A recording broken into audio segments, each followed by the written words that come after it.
Well, good evening, everyone. We are just waiting. I'm just trying to confirm if we have one more council member that's planning to join.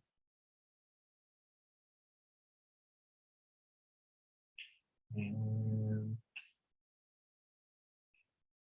we can still get started as we still have enough council members to have a quorum. But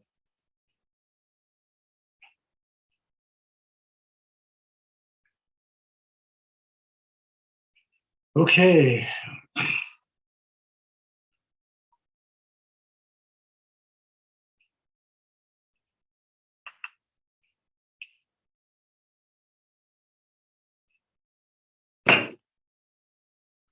Just checking to confirm that I haven't received any feedback from, but we'll get started. I see we have Polly and Thomas who are needed for the, and Katie, there's Katie, she's on, okay. I'll leave for some of the topics for presentation tonight. Okay, this is the Hideout Utah regular town council meeting, November 10th, 2022. This meeting is electronic meeting without an anchor site. Location.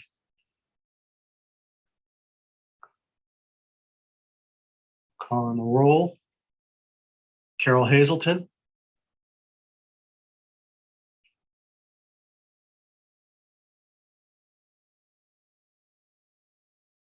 Carol, I know you're on, so I just need you to unmute and say you're here. I'm trying to. There you go. You did good. Can you hear me? We got you. We can. Okay, I can't see anything or hear anybody. I can hear you. Okay. I am presenting.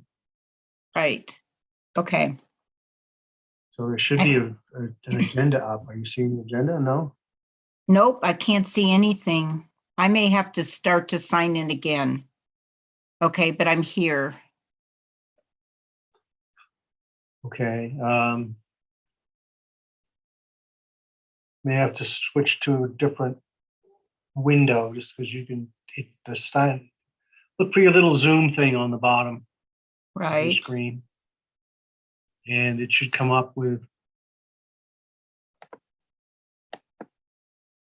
at least one that says meeting or shows a picture of the agenda or something. Right. I don't know where. I'm gonna try to sign in again. Okay. Okay. All right, we'll circle back around. Okay. Chris Byer. I'm here. There. Hi, Chris. Thank you. Ralph Severini. Here as well. Thank you. Carol, I see your back. Do you see Okay, us I now? am. Yeah, I can see it. Good, thank you. Okay, I know that Sherry Jacobs has gave notice and she's excused. She's away in Europe, or the Middle East actually, and so she won't be here. I don't see Bob Nadelberg yet. He was flying back to the U.S. today from Mexico. I have texted him, but don't have any response. So I'm assuming his flights may have been impacted. So I guess, Polly, we have 3 council members, which officially constitutes a quorum. I don't know if there's any topics that would be at risk with only 3 council members present. No, quorum is 3, so you have enough to move forward. Okay. Okay. Thank you. The next item then, so we have a quorum, so we'll proceed.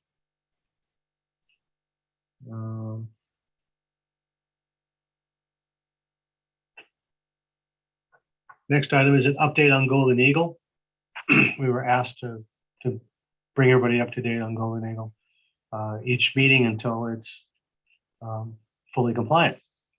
So I'll do a brief overview. If there's more detailed questions, Tim's on. But there is definite progress that has been made. They are reasonably close to resolving a number of the issues. The water situation, they have a tank, it's filled, it's closed. It only has one source of power. It's required to have two, so they have to get that resolved.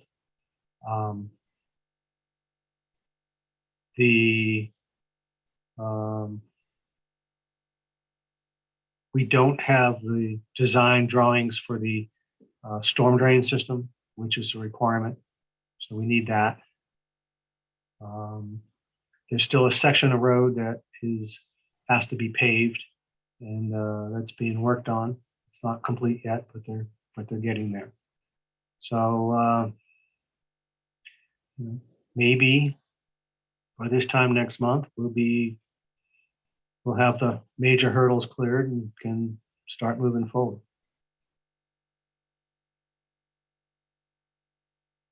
Tim, you want to throw anything else in? Anything I missed, or Polly?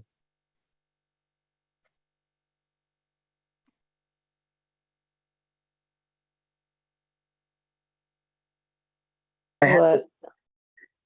Carol did. No, I think you covered everything, Mayor.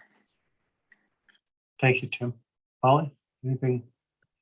No, I'm just going through kind of the checklist in my head, and I think that those are the major ones.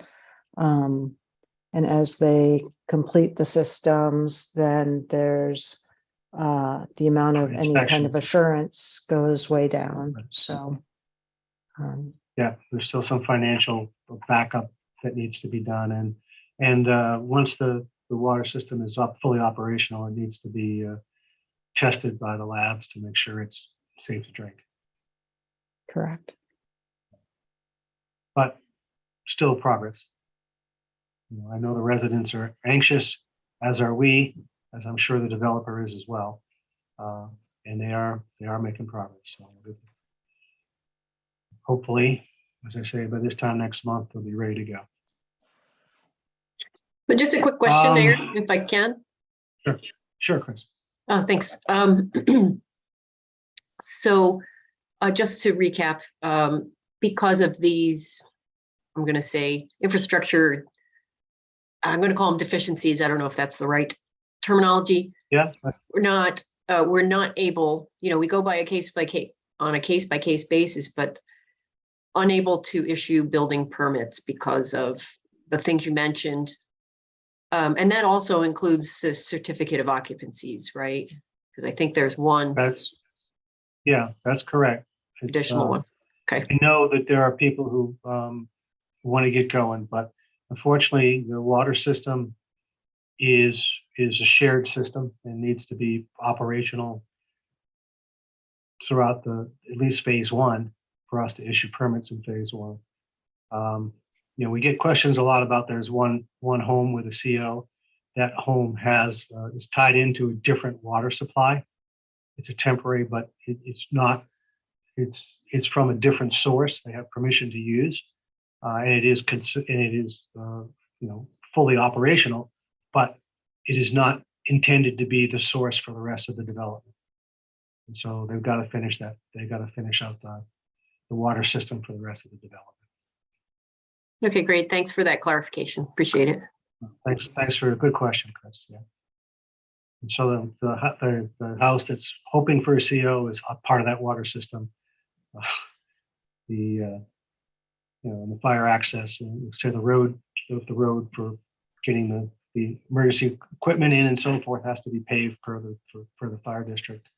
So, and it's close, but they've still got a short section they need to finish up. It is kind of tough to pave in single-digit weather, so we're going to have to think about what we do there. Yeah, and to be So clear we don't- that for a building permit, it's a different standard than for a certificate of occupancy. So a certificate of occupancy requires substantial completion of infrastructure. So in any case, just to be aware that they are different standards. Okay, thanks, Polly. But I know you're looking at them case by case. Correct. Thank you. We are. Okay, so that's all I can say on Golden Eagle.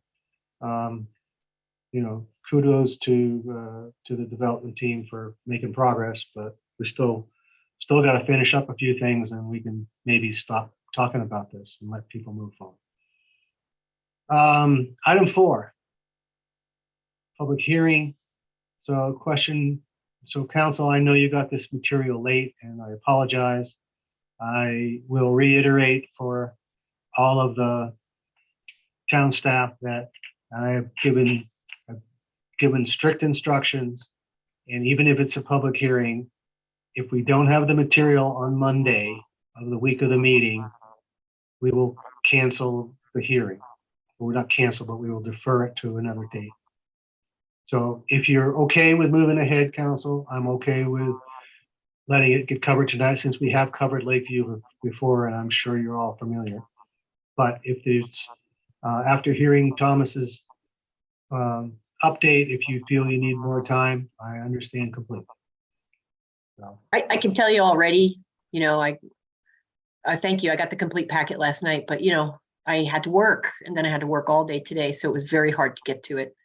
So I will, I will appreciate hearing from Thomas, but you know, that'll be helpful, but we do need the materials a little bit earlier. fully understand, Chris, and as I said, I will support the council if you don't want to make a call tonight. I understand completely, and it's not your fault. All right, Thomas. would All you right, like to thanks, take Mayor. us through the document? Thanks, Council.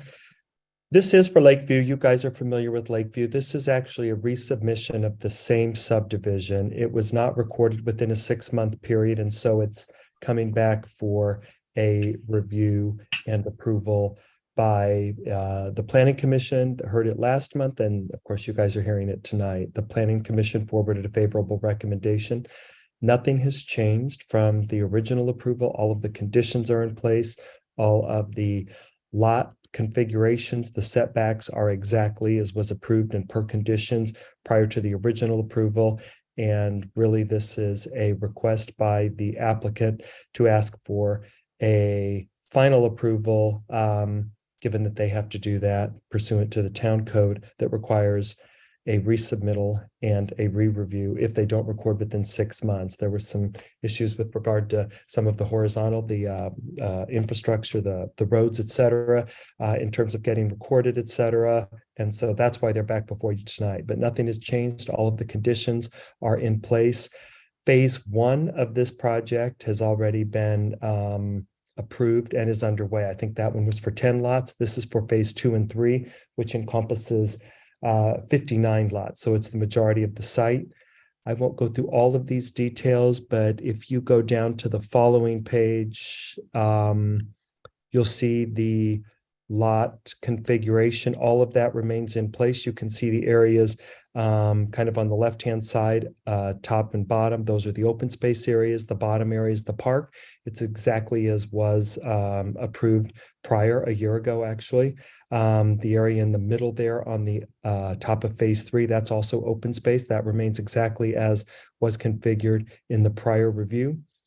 If you go down to the next page, I do provide some descriptions of layouts. I don't know if you all remember, but there were some design tweaks to get some of the retaining walls that were in excess of 20 feet down to below 10 feet. So they're hovering 6 to 10, 11. We reduced a few lots, some of their setback requirements, and had to adjust the deed restrictions accordingly. You can see those there, lots 219 through 316 there, not all of them, but you kind of see them listed. We reviewed some opportunities for reduced setbacks to save retaining wall height and create a better environment. Open space exceeds the 20% pursuant to your ordinance. All of the trails are being proposed as was recommended at the time of initial approval. Snow storage sites are in place. Retaining walls are now hovering, as I said, 8 to 12 feet high. Sensitive lands are being protected in the open space. And we have attached a resolution. At the time this was originally approved back in October of 2020, October 8th, actually, of 2020. We weren't doing the resolution, so it's actually nice to kind of catch it this time around with the resolution. And so it makes it a little bit easier for us to keep track of it and follow it through inspections and review. So there is a resolution attached with the findings of facts and the conditions of approval, conclusions of law as well. All of those are attached right after the subdivision plats you're looking at, Mayor. And I'm here to answer any questions if you have them. And also, I think PT is on the line with Homes, who is actually managing this subdivision application. But again, just for clarification, this is the exact same subdivision that was approved a year ago.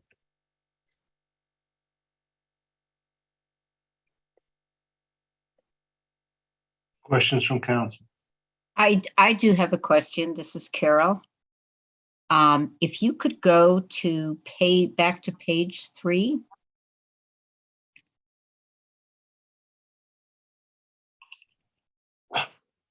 Sorry, supposed to be doing the up arrow, not the side arrow. My bad.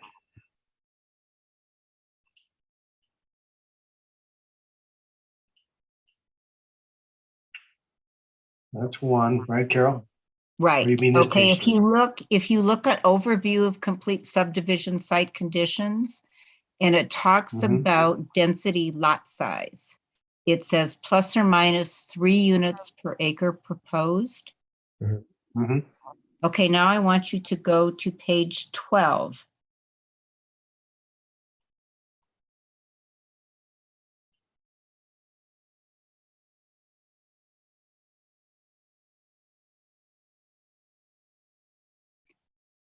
And look under density number 5. It says the Mhm. density for development on the property will be limited to 6 residential lots per acre. I had a question about what is the difference there between the plus or minus 3 units per acre and the 6 units per acre. So that's a good question. So when this originally came into you all, I think it was in 2017 or 2018, which probably preceded a number of us. When it came in, it was originally. No, it was definitely after my administration. Okay, so it would have been around Definitely. maybe it was 2018 or so then. Yeah. And when it came in, it was originally zoned residential single family. At the time, the town council worked and collaborated with the developer. At the time, it was Nate Brockbank, who's maybe still involved or partially involved. And at the time, there was a discussion to kind of look at a planned performance overlay district, which is something that's incorporated in or was incorporated into the code at the time. And what that does is kind of gives you a little bit of flexibility, kind of like a master development agreement does, to change the zoning. And at the time, the discussion really centered on giving additional density. The council was comfortable with the 69 lots. And the closest zoning designation was residential medium density. And so that was the kind of the de facto zone the council looked at for this particular site.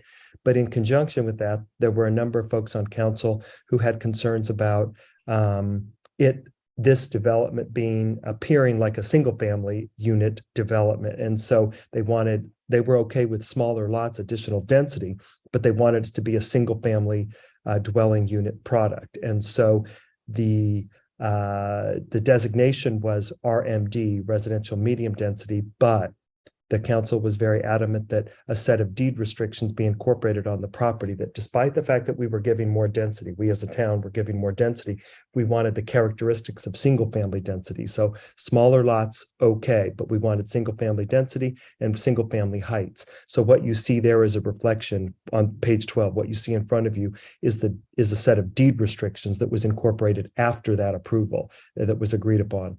Those were agreed upon. The heights for this development can't exceed residential single family zoning density heights.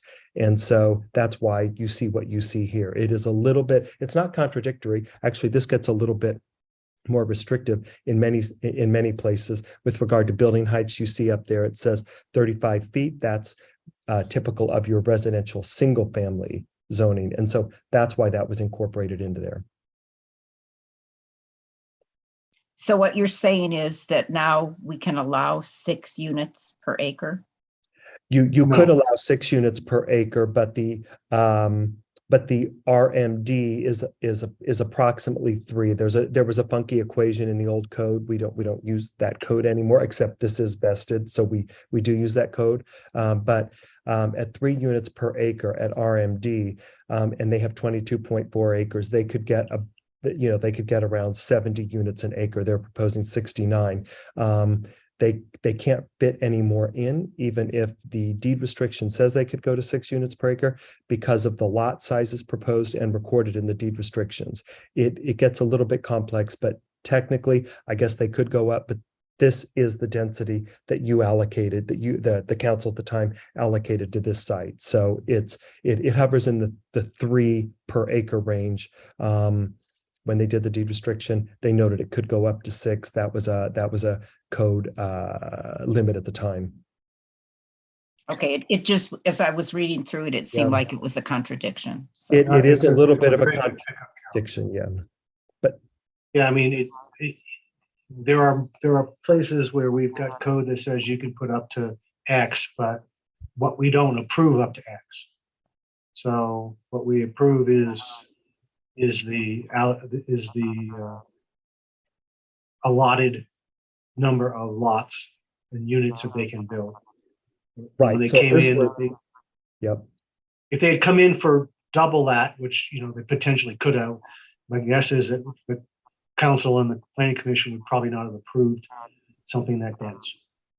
Right. So- So if they had come in with their original zoning, they could have put 1 unit per acre, which would have been 22. The RMD allows up to 6. They're proposing about 3. That is what the town council at the time accepted and said, that's what we'll allow in terms of a major subdivision. It was the closest zoning district we had at the time to accommodate this kind of development. okay, thank you for your explanation, Thomas. Thanks. And thanks for bringing that up, Carol, because now it's clear on the record as well. Hey, Thomas, on page 3, it mentions a 42-foot building height. 3.5 stories. I don't remember Right. doing Yeah, that. I saw When we were So- contemplating small single-family homes, we weren't. It- I don't know where that's that came from. No, that is, okay, so that is also the zoning designation height. That is the RMD zoning designation height is 42. Okay. You all decided with your deed restrictions, it would match single family. And so you attached on top of this, the deed restrictions, which said 35 feet max. Okay, That runs sounds with like the, what you just I explained. would Yeah, put that in, Thomas. I mean, if you've changed the density on this page to summarize what we're allowing, not what the code allows, then we should change the height to what we're allowing, not what the code allows. and I can do that. You're right. I was trying to show the zoning and then you guys tacked on a more restrictive set of deed restrictions. I was just trying to be fair to the actual vested zoning, but you're Or then right. put in parentheses, deed restricted to 35. Okay. I just don't Yeah, want this to because, come we back are and- we were hoping for a little different kind of product, right? Single-family homes, smaller. Hopefully they'll be able to build them so that we get a mixture of, residents in there.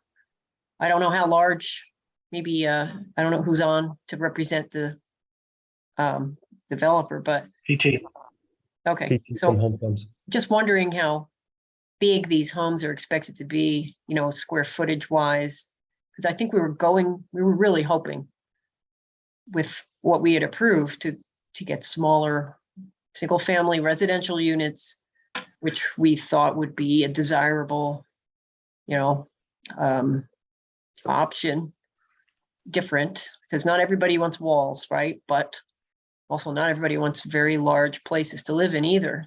So, Well, these are going to be, I mean, they're not building the homes to the best of my knowledge. PT, are you? Yeah, I'm I on. think I that didn't want to interrupt. Sorry about that. So, yeah. I mean, phase 1, we've already got 3 foundations in, and you're already framed on 3 units, and they are smaller homes. I can't, let me see if I can get to I don't have my multiple screens working. I can kind of tell you the square footages, but obviously the smaller home sites and the setbacks of those dictate much smaller homes. And obviously we're not going 3.5 stories. And so, yeah, their footages are down. So. And I can kind I mean, these are of, 3rd-acre lots, Chris, so Yeah, with well, reasonable setbacks. So I'm guessing, we're talking 3,500 square feet, give or take, is probably a more typical size. where I come from, that's still a 5,000. giant house. So, I understand, but yeah, that's, gotcha. that's probably the biggest you could put on a lot this size without it being, that they don't have to build that big, but that's probably as big as you fit on them and meet your setback requirements. Okay.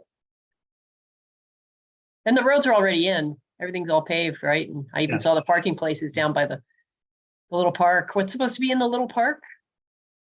It's a little half basketball court and there's some picnic tables and some space around there. Okay, and for, when, children's to play. great. How about the open space? Is that going to be landscaped? The reason I say that is, isn't everything kind of completely like bulldozed up there?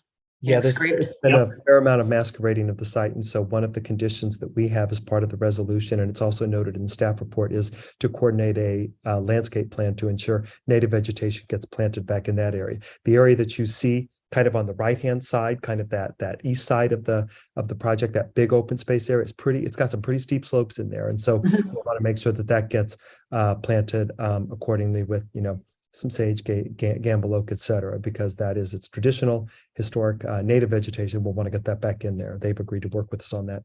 Okay, thank you.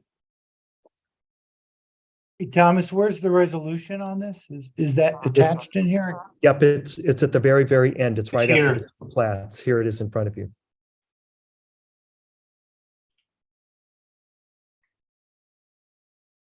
Starts on page 16 of the package that Elisa sent out.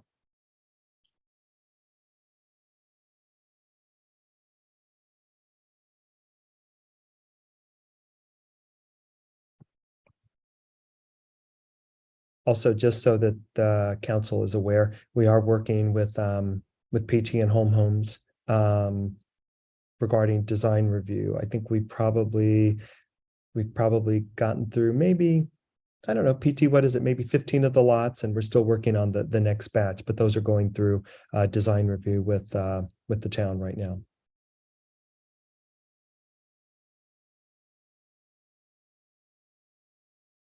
And that includes the code that we ended up talking about with claim, the monotony clause that we had, instituted, And these are, yep, and that so would be applicable here.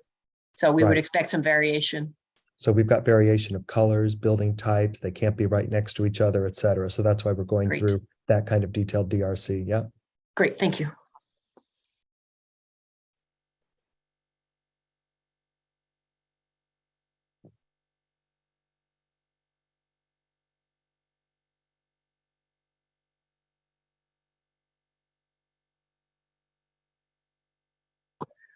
So with respect to water, I was reading the minutes. Thank you, Alicia, for those minutes. And there was a meeting I missed in June. There was a whole discussion of water that I missed in that meeting. So yeah, can you describe to us what's happening with water with this? Because when that meeting minutes, this subdivision was not referred to in that meeting. Well, it says here, Chris, and it's clear for this particular subdivision, the developer will be required to dedicate to the town or JSSD as applicable all water rights, water shares, and other water credits by applicable ordinance, regular rules of the town or JSSD, of course, at the date of the recordation. So they have to bring the approved amount for how many units is this again total, Thomas? 69. 69 units, which will be something on the order of 65-ish acre feet, something like that, of water rights. And that And we need a will serve letter from JSSD as well. Mayor, if I can, and to answer that, all of that is in place and already reviewed by the town. All shares have been already taken care of for all 69 lots and are in JSSD for the town hideout. So Very Yeah, good. yeah, we know that. So they're bringing their own. Okay, I just have to ask the question, right? Yeah. Mhm.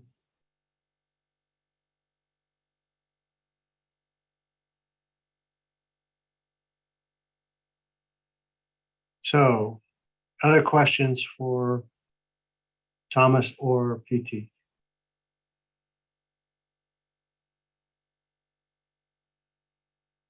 Could you So go this back is to a public page hearing. 16? Sure. Just a Yeah. minute.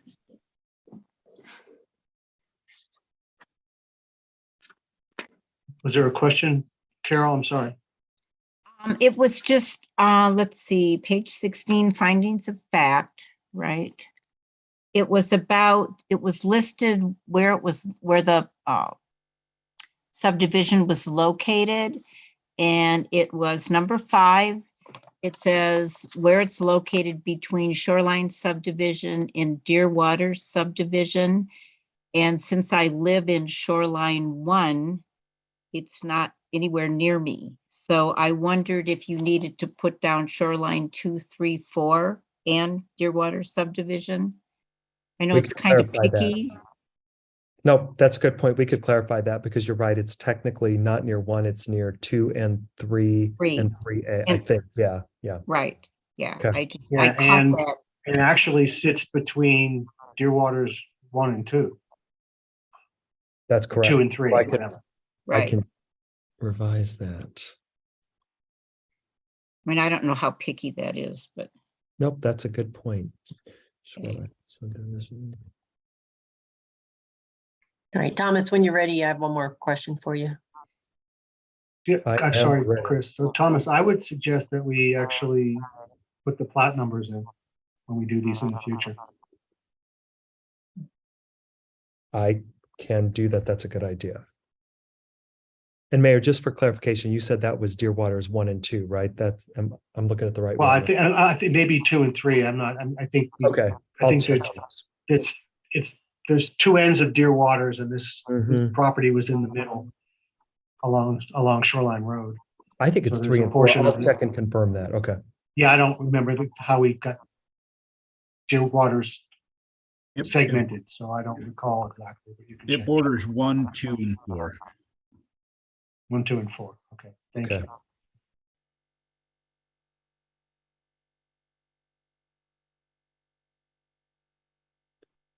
Chris, I'm good. I'm ready for you if you have a question. I do. It's about that potential connection to the park, which we don't know if we'll get or not.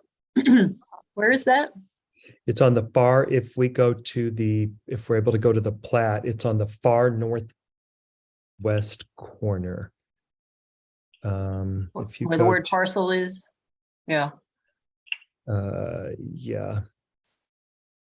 in that open space area, Yep, it's on the, kind of between the power line and the fence line for the park. yep, it's on the first subdivision that you see listed, which is what is that? It's really zoomed in here. Phase 2. It's on that far northwest corner. It's a little 10 by 10 area that's noted as designated. Okay. Where are the trails on this map? I'm not seeing them. So the trails aren't explicitly shown on here. We have them shown on the construction plan set. And the reason for that is because we are going to incorporate the trails to provide a little bit of flexibility upon construction completion so that we get use of all public utility easements. So all common areas designated as public utility easements so that we can have a little bit of flexibility where we locate the trails. But we have the trails located on the construction plan set, but not specifically designated here in case they needed to move. We didn't want to inhibit ourselves.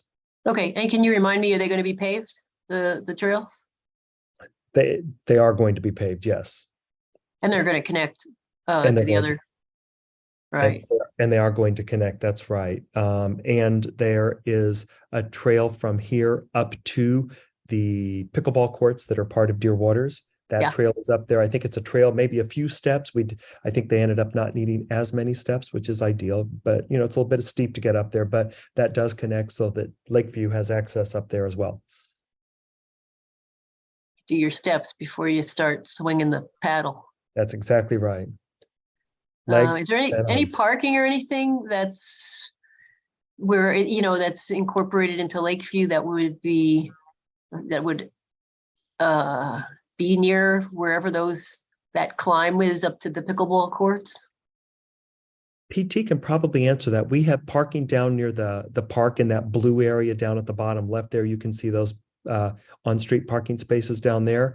I think we're going to be able to sneak a little bit up near that horseshoe area, kind of up at the top left-hand side. There you go. And I think that, Mayor, if you go kind of straight across there to the right when you come in, yep, in there, they're going to look and see if they can get a couple. It's really steep there, and we want to be careful, as you know, cars, fire trucks, et cetera, come down that road. But I think that the last time we spoke with, was it UPT or Nate? I can't remember who I spoke to. You were going to look to see if there could, we could get a couple visitor parking spaces in there if it's safe and the slopes work. Yeah, they're actually already in curbs, Oh, they are. asphalt. There I you mean, go. everything on the hardscape on this subdivision is done. So exactly what you mentioned up in parcel G, there's some parking. Parcel C in that horseshoe, and then down where they are by the park, we squoze it all in per meeting with the council and you and mayor and everybody. So yeah.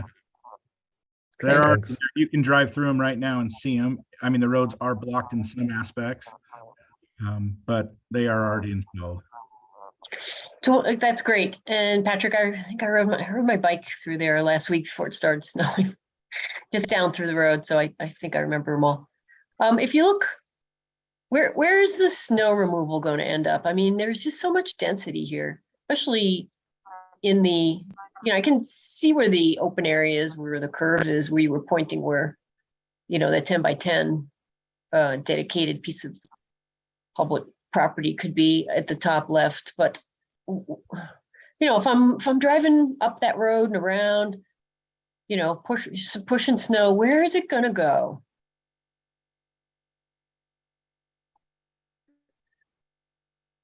A good deal of PT. it, Chris, is going to go onto the easement on either side of the road. I mean, the setbacks are fairly decent in here, which allows the snow to, we're not really backing up. The roads aren't encased on one side with a wall of rock like they are in other parts of the town. So a good bit of it is because the plows can blow it up on the side. It'll go up on the side. In the public utility area in front of the homes. Yeah, specifically right there at know the entrance is a big one, kind of over on the top right-hand side. There's some snow storage shown there. And then over near that horseshoe on the left-hand side, not where the parking spaces will be, but off of that area is snow storage, as well as just north of the 3 lots that are just to the left of that power line easement. I don't have the ability to annotate, but kind of right there where it says below phase 2, that area is open space that also offers some snow storage capacity. Right there, yep. Yep. Okay. I guess if we had to, we could push it into that parking area for the winter, right? If we had to. That's right. That's true. Yeah. Yeah, and we've done that before in really severe cases. Right. Plowed Well, it, I'm pretty excited about the amount of snow we got. So I'm thinking, oh, maybe this is the winter where we have to worry about snow again. Fingers I hope crossed. you're right, Chris. Yeah. I really do. But the Public Works Department doesn't hope you're right, but I hope you're right. No. Okay. Other questions from council?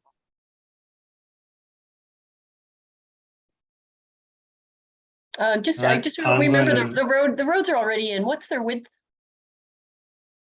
26, which is the new standard. They met the new standard, the new code. Yeah. Great. That's fantastic. Thank you. And to their credit, they were willing to meet that, because when they got approved, we were just implementing the code, but they worked with us on that, knowing that we were getting ready to implement that code. That's great. I really appreciate that. Okay. All right, thanks. That's my last question before we let Okay. other people speak, Until your next question. maybe. So, all right, anything else from council before I open it for public input? As this is a public hearing. Although this has also been through a public hearing the first time we approved it. But because we're resetting the process, we have the opportunity for public input. The way you do that is by using the Zoom raise your hand feature. It is in your, I don't know what to call that box, but the box typically at the bottom of your screen that has things like stop video and chat and those kinds of things. There is a raise hand function. There is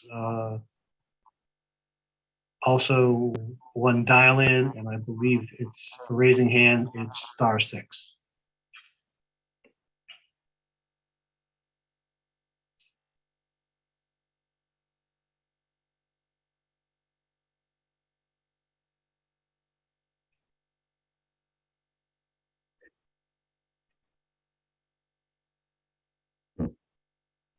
Okay, I'm not seeing any hands. So I will close public input. And if the council is prepared, I would look for a, sorry, before I do that, I want to acknowledge that I believe Bob Nadelberg has made it. Bob, can you confirm that you're here? Hello, Phil. I am here. Thank you. I just need that for the record. Thank you. Bob's man. And thanks for joining, Bob. Sorry your flight was a little delayed, but I'm glad you're here.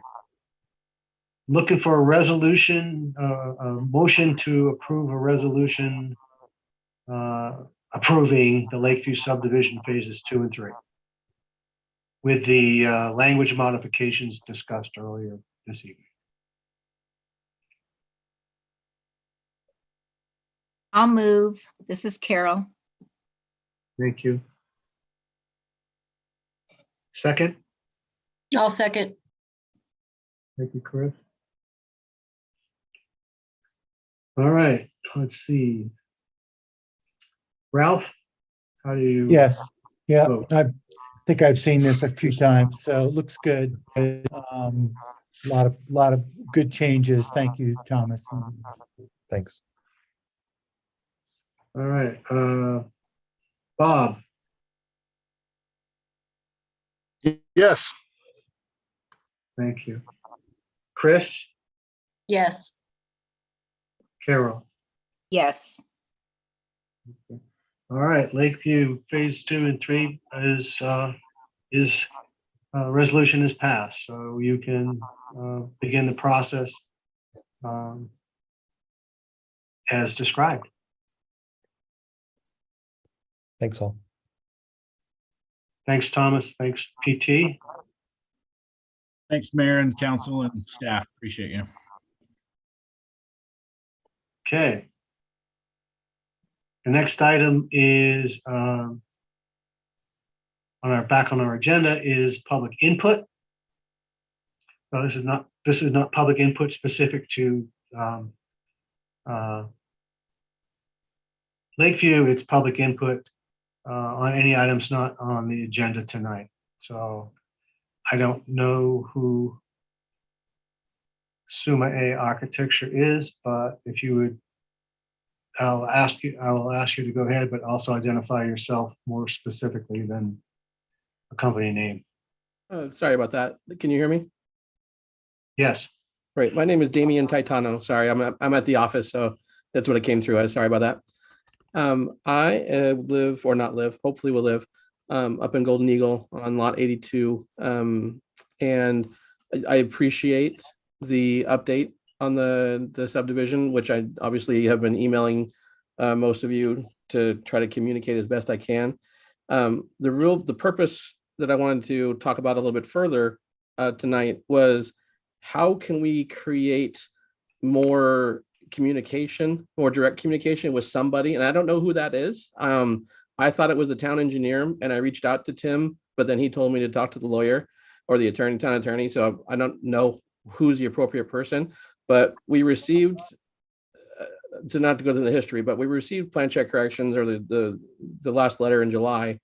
I sent back my responses in August, early August, August 9th, I think. And now 3 months later, nobody has responded to my responses. And so the plan check process, even though the community is making progress, there's other things that are important, and you kind of touched on them tonight. So I just wanted to bring them up that are very important, because if we're clear on them, then that's great. I just want to know if we're clear on them, because you guys didn't mention sewer. So I'm hoping that we're clear on sewer. You guys, I don't believe that I heard a discussion about the assurance or bonding, or maybe if I did, I didn't understand it. But is that clear? We did mention that. Okay, We did so is mention that a cleared item? No, it's not. So even if they approve or get the water source approved, if they don't have an insurance, then we can't get our permits? That's correct. There's no way.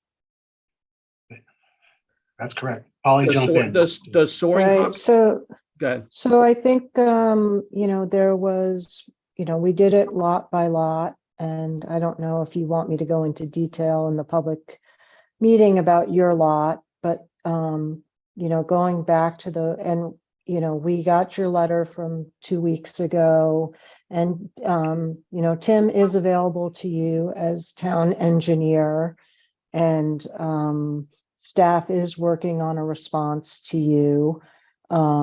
As you know, we just got an update this week from the fire district, and we wanted to make sure that we had those updates to get back to you. But, I think from the list of things, some of them we recognize you're not able to do as an individual, but I think you need to follow up with the developer to find out where they're at. But the turnaround has been met. So that has been met. Some of your fire district things were just uploaded, and those are met. But many of the other items, while they're getting towards completion, they haven't reached the standards that they need to. And I guess that's the transparency and the communication I was hoping, because you mentioned that the water source, the water pump now needs 2 sources. And again, in all the conversations, that hasn't been mentioned yet. I know that we were supposed to get it onto. So it's how do we discuss those details? Who do we discuss those details with? We can't, we can, there are codes that we reference. So we have referenced the code multiple times, and the code does specify 2 sources of power. So all I'm asking for is to be able to have this conversation, not in the public hearing. I would love to be able just to talk to someone on a daily basis or on a weekly basis and have a conversation and go over all the items. Why do I have to come to a public hearing to have a communication? Well, you don't, but you ask for some specific feedback, and when it goes into writing, it has to go through the legal team. Okay. And sorry, but that's no. It seems crazy because of the situation we are in with trying to conform to the rules and regulations of the law. We have to make sure that everything is stated. Do you agree properly. that as far as a conversation on a more general basis, Tim, you're welcome to have a chat with Mr. Taitano. Okay. Do you agree? But let me say that there's months, certain things that, for example, you can go up and look yourself at the main access road, which has been pointed out, doesn't have all weather surface. And some of it's paved, but the whole thing isn't. And having a conversation with the town engineer about that's not, if it's not done, it's not done. So he can give you an update. No, it's not done. And you can go look at it and see it's not done. So when you go through the plan check process, you have this debate back and forth about how it meets the code. And so I understand that for a C of O, it has different requirements than for a building permit. And our roads at 20-foot wide have the adequate width for fire service. It doesn't need to be the 26 that now is disappeared. I'm not sure where the 26 requirement went. So it's those kind of conversations that I would love to be able to communicate and hear why we're not meeting it when I believe we do. And then the most important one is the storm drain and the assurance that are out of our control, because Soaring Hawk, I believe, doesn't have an assurance on it as well and is still doing improvement. So, I mean, how do we have those conversations that we could actually kind of prove our point? It's like you said something in July, but then you don't want to talk about it. I think that there's things that are wrong with the July letter, but I haven't been able to talk to anyone about it. Right? All right, so Polly and Tim, would you please schedule a one-on-one, one-on-two, please, with Mr. Taitano? He can go through his list of concerns one by one. Absolutely. Thank you. All right, we'll do it that way for you, okay? Thank you. Thank you. All right, other public input questions? Again, raise your hand. Can I just add something here? Sure. So I do agree. It would be good to give Mr. Taitano a little bit of, satisfaction to be able to ask his questions and get a direct answer in a discussion, not just letters going back and forth. And those letters take time. But I also want to say, I would really like to ask the folks that are in Golden Eagle who are waiting for this to be completed.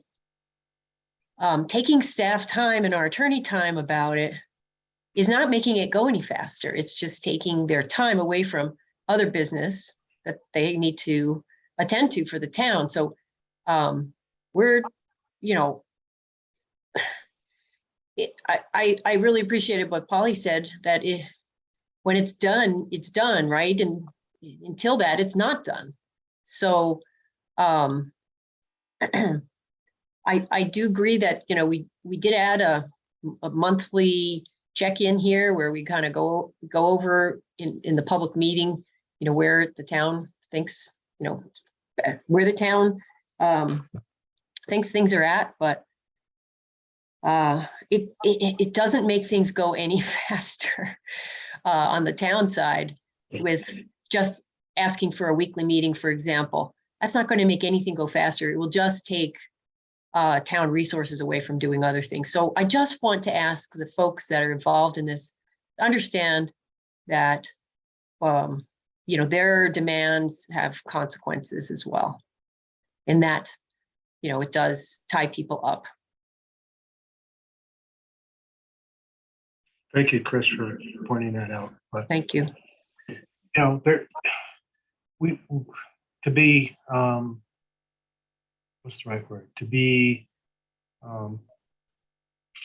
sensitive to the fact that a lot of our residents aren't as familiar with the codes and all this stuff that we are, and so we don't think to talk about the detail of the code. We just, because we know it.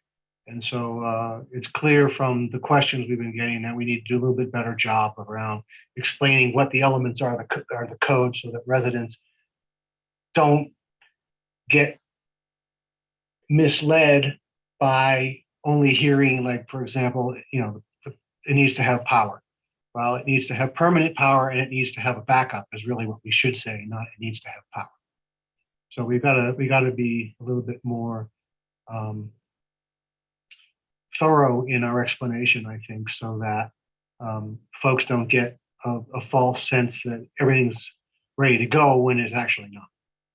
So we'll try and do a better job with that for the public, so that might reduce some of the questions that come back a few times, because the residents don't understand the details of the code. So we'll try and do a better job. And thanks. It's a good point, Mayor. So when something is done, how how is it communicated out that it's done, right? Let's say, for example, the second power source in the, for the water, it gets put into place and that checklist item is done. Is that in a particular system we have, or how is it? It would get done in this, the monthly update. If we're not doing more than the monthly update, but, it would, obviously, if it's done, and everything is compliant, we intend to send messages to all the folks who have, are in queue for a permit saying, we can now start processing your permit because this, and this, and this. And we're Okay, doing this, on a per permit basis. So if a portion is available, for example, my expectation is that phase one will be, as I understand it now anyway, it looks like phase one would be able to go, but phase 2 and 3 and Golden Eagle would not. And we're not going to hold phase one folks back because phase 2 and 3 aren't done. gotcha. So, because we're going on a case by case basis, right? So would there be, Oh, yeah. there would be, I don't know, what's the reasonable expectation for someone that you're already working with? The letters have gone back and forth. Is it like once all their items are done, is it within the same 2 weeks, or I'm just throwing that out? How long until you I don't- actually send them the letter? it Is there depends something on we what they strive are. to do? Like, so Chris, Chris, you part of the can't problem, speculate. yeah, is like, for example, they've been working on the pump station since the summer, right? Or I Yep. don't know when they started actually aggressively working on it, but it's not done. So to give people updates of, well, we noticed that they put in the pump. We noticed they put the roof on now. We noticed that they finished the building. Really, what we're looking for is that end inspection and result, and And then we turnover. will notify, and we Okay. can notify people at that point. But unfortunately, that hasn't happened yet. So it's been kind of limbo because there haven't been any major changes. And so there's not much to report on other than, yeah, we see that they're making some progress, but just because it's progress it's not enough. It's not what's required. Gotcha. Okay, thanks. I really appreciate that. So you're waiting for that end And the other piece- inspection where it's whatever you're talking about, it's been accepted. Correct. So Okay. it's possible, Chris, that some portions of the community could be accepted on a less than phase one basis, or other things like the water system, it's whole and encompassing, so it affects everybody. Okay. Storm drains are road by road, street by street. So if we get storm drain plans for road A and we confirm that the piping's in right and it does what it's supposed to do, it's possible that we could allow units in road A to go forward, even if the rest can't, because we don't have the rest of that. So it's all going to depend on the subsystem and how it comes to us. Okay, now I really appreciate that explanation. That helped me understand it better too. Thank you. So quick comment here.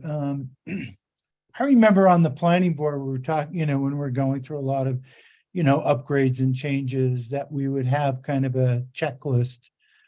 So it could be published. It's kind of asynchronous communication. That way you don't have to wait a month. You can just, get a view to the published checklist where it's at. Have we implemented anything along those lines? I know at one point we were talking about this, but this goes back a ways. So something that, someone like this does not have to necessarily call up to the town staff. They as soon as that item gets completed, it's checked and it's kind of published. Well, again, Ralph, if it doesn't, people are looking to clear to move forward with their building permit. Right. And the fact that a certain element on the list of things that have to be finished is complete is nice to know, but it doesn't move their building permit any further along. So I don't know, if it makes people feel better to know that there's progress, I guess that's okay, but it doesn't, I don't want to set an expectation and say, oh, that's done, now I can get my permit, because you can't, right? Because there's 10 things that you have to finish. So Yeah. I don't know what the right. Yeah, I don't either. But I know we had discussed this way before this situation came up, and trying to set some clarity for developers or individuals. I mean, we have a very, we do have a list of all the things that are required. That's standard for all, all units. So that exists, but, again, we don't set the pace of that progress. The reality is, Understands, even though I've but from the described, communication process, could we post that? but I don't want to communicate on something that hasn't been turned over to the town. I mean, I'm telling you that we've seen some progress, but it hasn't been inspected by us, hasn't been turned over to us. So I guess we could communicate, when we accept the system or the infrastructure element. I guess we could do that if you think that's helpful. But before then, it's just, so that, again, I'm torn with what do we share and whatever, but I don't know, we think about it some more. Yeah. Maybe that's why we never did make progress on this, because of the complications to do that. I don't remember. It goes back a few years now. But in any case, something that we can spend less time on, and an individual then can maybe just see, just through the fact that nothing's been additionally checked, there's been no progress, period. And it's so anyway, food for thought. Well, and this Yeah, I is mean, also an unusual situation, because my Yeah. understanding is that all the other subdivisions have their infrastructure in before, or they're building the buildings themselves and then selling them. So this is a very unusual situation where that we're in. Yeah. Understand. Mr. Titano, you're back, I see. Go ahead. Thank you. So I just want to add one part to that conversation so that, Chris, you can understand why I am asking these questions. Not only I understand that I don't want to waste anybody's time. I don't want to waste my time, but the goalposts keep moving for us. And I'm not sure that just because the town engineer or attorney or anybody else states that there's a certain threshold, that threshold is actually the legal threshold for our permits. And without being able to have a conversation to discuss that threshold, that's where I feel as though the due process hasn't happened, because we haven't been able to tell our side of the story and have interaction back and forth. Because a year ago, my plans were deemed complete, but I was told by Tim kind of informally that the sewer and the water needed to be connected. I was never told about the assurance bond. I was never told about a storm drain. So the permit that was released on lot 67 for John Blamer had nothing to do with the storm drain or assurance bond. So it feels as though it's the goalposts keep getting moved. And that's why there's the frustration, is we don't know if the end's the end. That is where we're coming from. So that's why. Okay. I understand your statement. Yes, sir. That's why I was saying we have to do a better job of attempting to describe the full and thorough requirements of code going forward. Mr. Sherwood, let's see if we can let you speak. Yeah, so I have a question or comment on the item number 3 on the agenda. Is that something I can talk about now or then, or I missed my window, or how does that work? I'm new to this, so apologies. So this public input is for items not listed on the agenda. You can, I I know you sent a letter. I planned on mentioning it when we got to that item, when we review it with council. Okay, as long as you If I got the don't- letter, yeah, as long as you got the letter and you'll mention it, that's. Yeah, okay. and if That works. if you feel that I didn't do a thorough job in reminding the council of your comments, then you're certainly welcome to make a comment at that time. Thank you very much. Yeah, I just want you to know, I read the letter. I want to talk about that when we get to it. Thank you. I'm going to close public input and move forward with the agenda.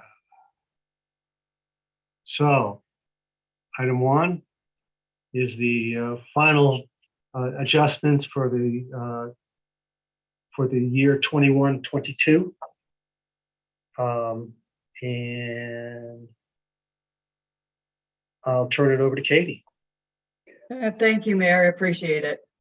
As Mayor said, I'm going to present the FY22 financials, which is the time period from July 1st, 2021 to June 30th, 2022. I'm going to do a side-by-side with FY21 so you can see the increases year on year from a revenue perspective, as well as an expense perspective. So I'm going to go through the high-level categories, but if anyone has any specifics that they would like me to drill into any of the more specifics, I'll be glad to do that. So I wanted to start with taxes. Our property taxes are favorable, about $188,000.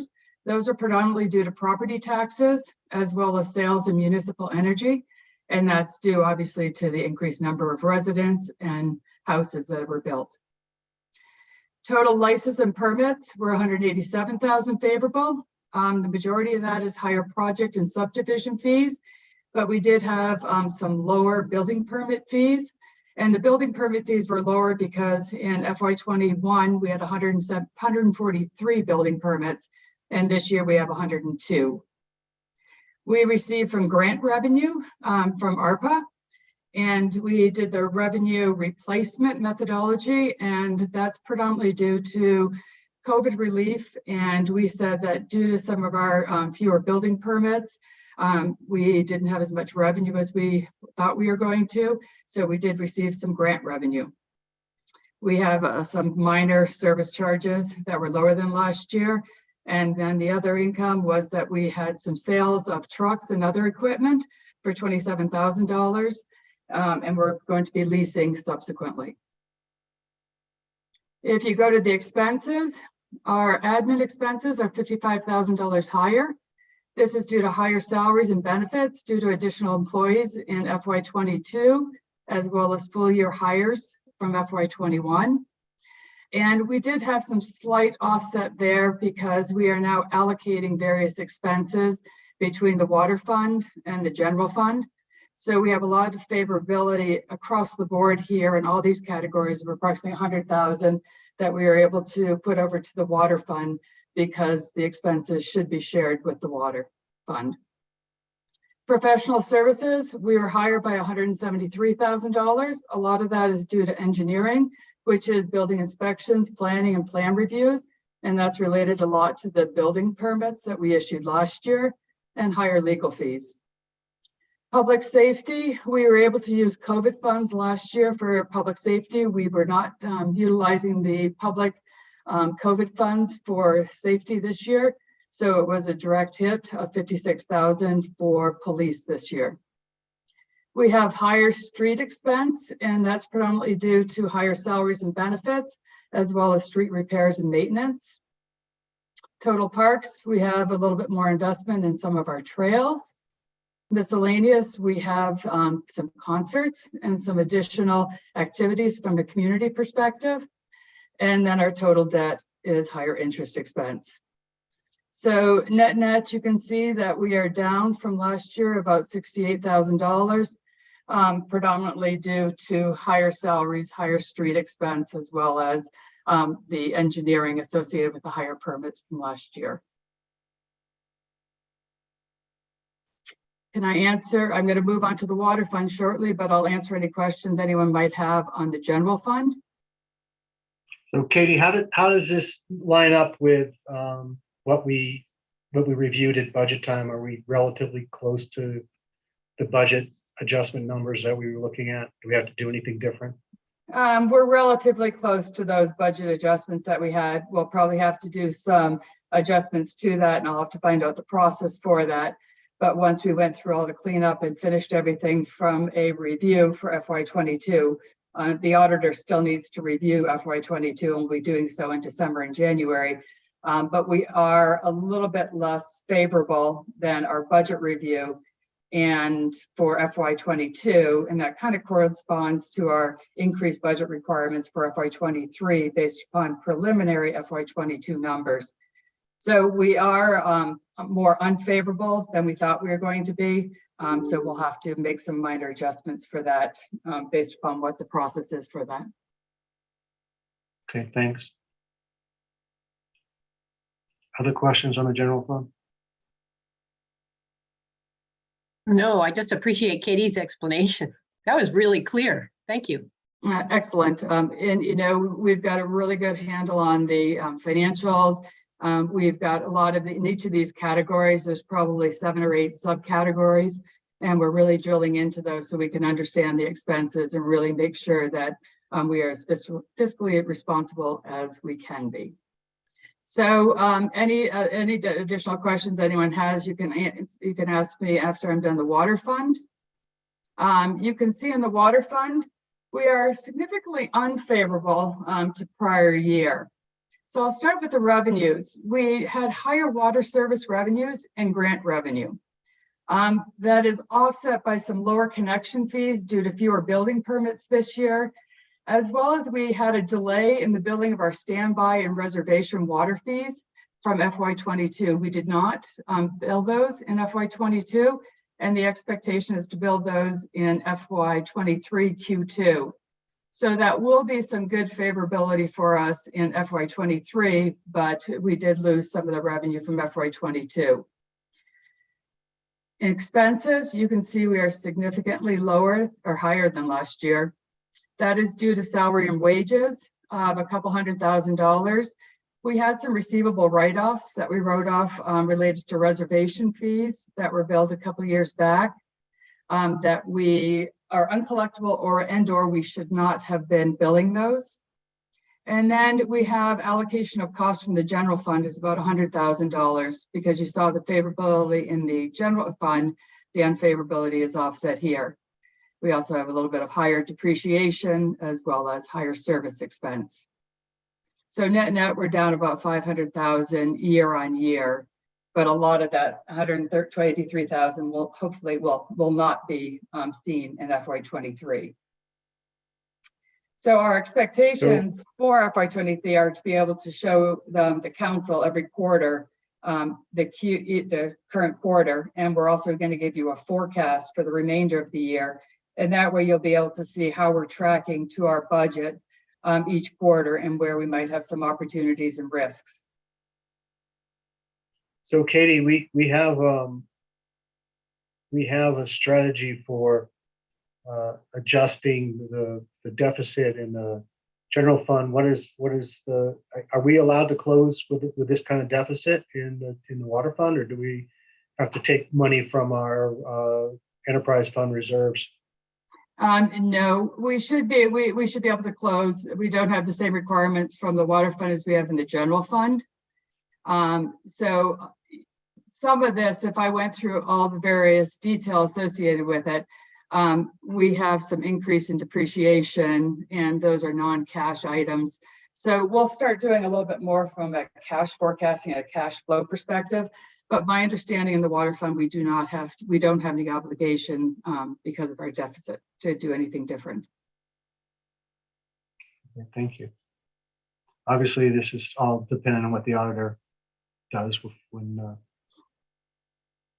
Exactly. And we just started our work with the auditor. We've given him the majority of the information he's requested this week, and we're hoping to get together with him and start it in December, late November, early December. Great. Thank you. Hey, Katie, does this roll over in terms of, what do we have to do in 23 to make up for this or anything, particularly 500, Well- which is significant. What's your point of view on this? Well, the 500, that's significant. Like I said, 200,000 of that is really related to the receivable write-off. And 150,000 is due to us not billing those standby and water reservation fees. So we will not have those receivable write-offs in FY23, and we will have an extra $135,000 in FY23, because at this point in time, my expectation would be that we would bill the standby and water reservation fees for FY22 in Q2 FY23, and then we would also bill FY23 later in FY23. So we will not lose those dollars. So that's, when you take both of those, 400 of that 499 is due to that. So it doesn't look as bad going into next year. And what does that mean to our water bills and rates? Do you see any change coming in at this point? No, at this point in time, we had a slight increase in the water rate at this point in time. Going into FY23, I don't anticipate it at this point in time. I think we've got some good news coming through in various line items. So, Ralph, what I will do is I'm hoping to be able to present Q1 in December. So my expectation is going to be, I'm going to give you Q1, and then I'm going to give you the rest of the year. So the next 3 quarters. And then I'm going to give you a full year, and then I'll give you the budget. And you'll be able to see, do I have some opportunity in certain line items and risks in others? I see opportunity in the water fund in some of the areas, specifically as it relates to some meter costs and things like that. I don't see as much positive news coming into the general fund. So we're going to have to watch that very carefully. Thanks. And what's our permit trend now? Because it was what'd you say in the previous going back to the previous slide here, it was 187. Yeah, that's an excellent question, because I sent a note out this morning so I could get the difference between FY21 and FY22, and we are a few more. Sorry, there it is. We're trending nicely. We have 46 permits year to date. So 46 permits through November 10th. I just got the numbers today. So if you stay on that trajectory, you could be closer to, 100 and, well, I don't know, you could say 130. And that'd be a little bit higher than our budget, because we ramped down our budget a little bit because we saw the trends declining in FY22. So I'd say since we had 143 in FY21, 102 in FY22, and I see 43 year to date, I think we're starting to pick up again. Okay, thanks for that. That's good info. Because I know we dropped there know, to 102. We know, Ralph, there's a dozen or 2 dozen people up in Golden Eagle who want to get a permit. You think? So when we get that sorted out, we'll have another bunch of permits come through, which should help support the trend that Katie's describing. Yeah. And we just, as you saw, we just approved Lakeview 2 and 3, which, will end up leading to additional units being built. So I think there's some positive support for Katie's comment about the trend. And going to the expense side of the ledger, Katie, have we looked at any ways to, ratchet down some of those big numbers? And that's a good question too. That is one of my goals over the next month. When I present Q1, I am going to be telling you where I think we've got some opportunity, where we have some risk, and that obviously drives to, okay, if we see some risks, how do we try and curtail those expenses? And we see some opportunity, how do we capitalize on those? So I will be working forward that over the next month. The Q1 is done. I'm just going to go into a thorough review of the balance sheet to make sure it's clean prior to being able to report the financials. So You will be able to see that in December when we present Q1. Great, thanks. And thanks for all the work you're doing, Katie. My pleasure. Thank you, I'd Katie. like to second Any other that. Katie has been just excellent help. And for the people who don't know, Katie is a resident of the town. She has 40 years of experience in finance and accounting and has worked as a CFO in a global corporation and just been excellent help for our budget committee. So thank you, Katie, and the town is very fortunate to have you. Thank you. 40 years experience. That makes me sound really old. 4 years worth of experience, but yeah. As a child prodigy, I started at 12. And what's amazing, Katie, is I remember when we started on this journey, you were much more of a commercial side, Yeah. person as opposed to public. So you've really picked up all the nuances of the public accounting side. So kudos to you, man. Thank you. I'm still learning. I'm sure the auditor will give me a few tips as well in December. Okay, if there's no more questions, I'll turn it back over to the mayor. Thanks, Katie. Appreciate you. it again for all you do. The next item is the nightly rentals topic. Polly, is this, I mean, I don't know what's pulling this up exactly. Or do you? Yeah. Yeah, I mean, Is this it's just a been- review or is this some other stuff? Because we had Well, I talked was about coming looking, back. is Thomas still on? I don't see him on my page, but and this is something He that seems to have dropped off. Oh, He's not on the meeting that I can see. okay. So this is something that's been discussed with between staff with Jan and Thomas and just myself. You know, there are large, as we've discussed, there are parts of the town that, and I was actually looking for a staff report and noticed that we didn't have one about this. And I know that Jan has some financials related to this, but obviously a large part of the town does not allow nightly rentals due to their MDA. CCNRs. But that, I mean, that could change is one side of it. And there are Polly and Mayor, also- just so you know, I'm here. I couldn't unmute myself on the phone. Sorry, but I am here, so I can add. Oh, great. Sorry. So, and I don't know if you want to step in, Thomas, but why don't I just do the intro and then I'll hand it over to you.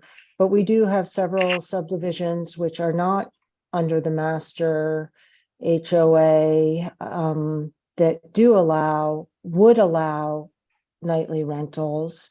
And so the question has come up globally of the ones, you know, what does the underlying rule, what should it be for the town? Currently, it doesn't explicitly allow nightly rentals. So we've interpreted that nightly rentals are not allowed except for two specific locations. One is Claim, where it was mentioned in their MDA, and the other was phase one. Deer Springs phase one.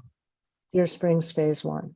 That's So right. the question is, you know, should this be something? I'd rather have it be more explicit. The developers ask for it all the time, and so I think it would benefit the town to have a clear policy and a clear ordinance that states whether or not nightly rentals are allowed, and if they are allowed, you know, we already have an ordinance which dictates how they can be managed.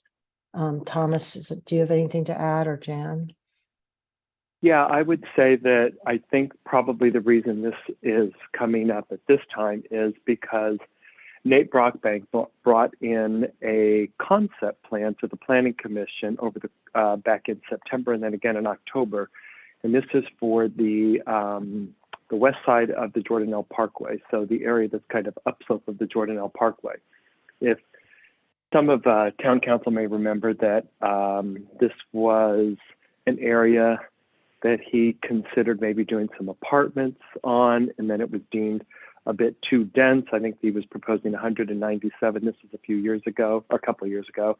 And so he's got an entitlement for about 36 townhouses up in that area, all as part of Deer Springs. I think it's phase 8 or 9. It's one of the final phases.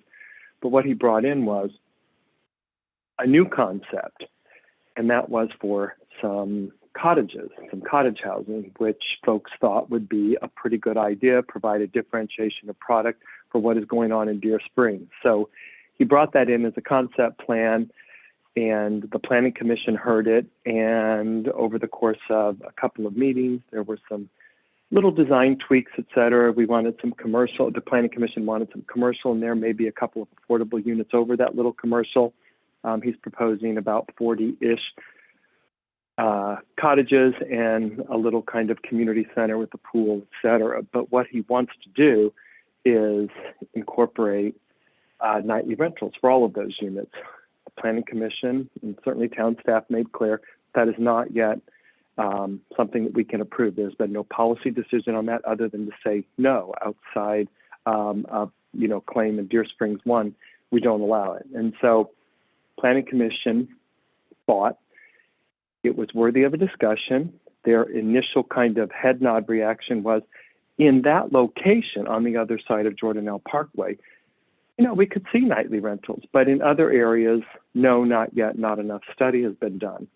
So I think this discussion maybe centers around, would the town council from a policy perspective consider an overlay or that district on the west side of Jordanelle, that small portion of Deer Springs development, would they consider that a logical location to kind of test nightly rentals and see see how that goes?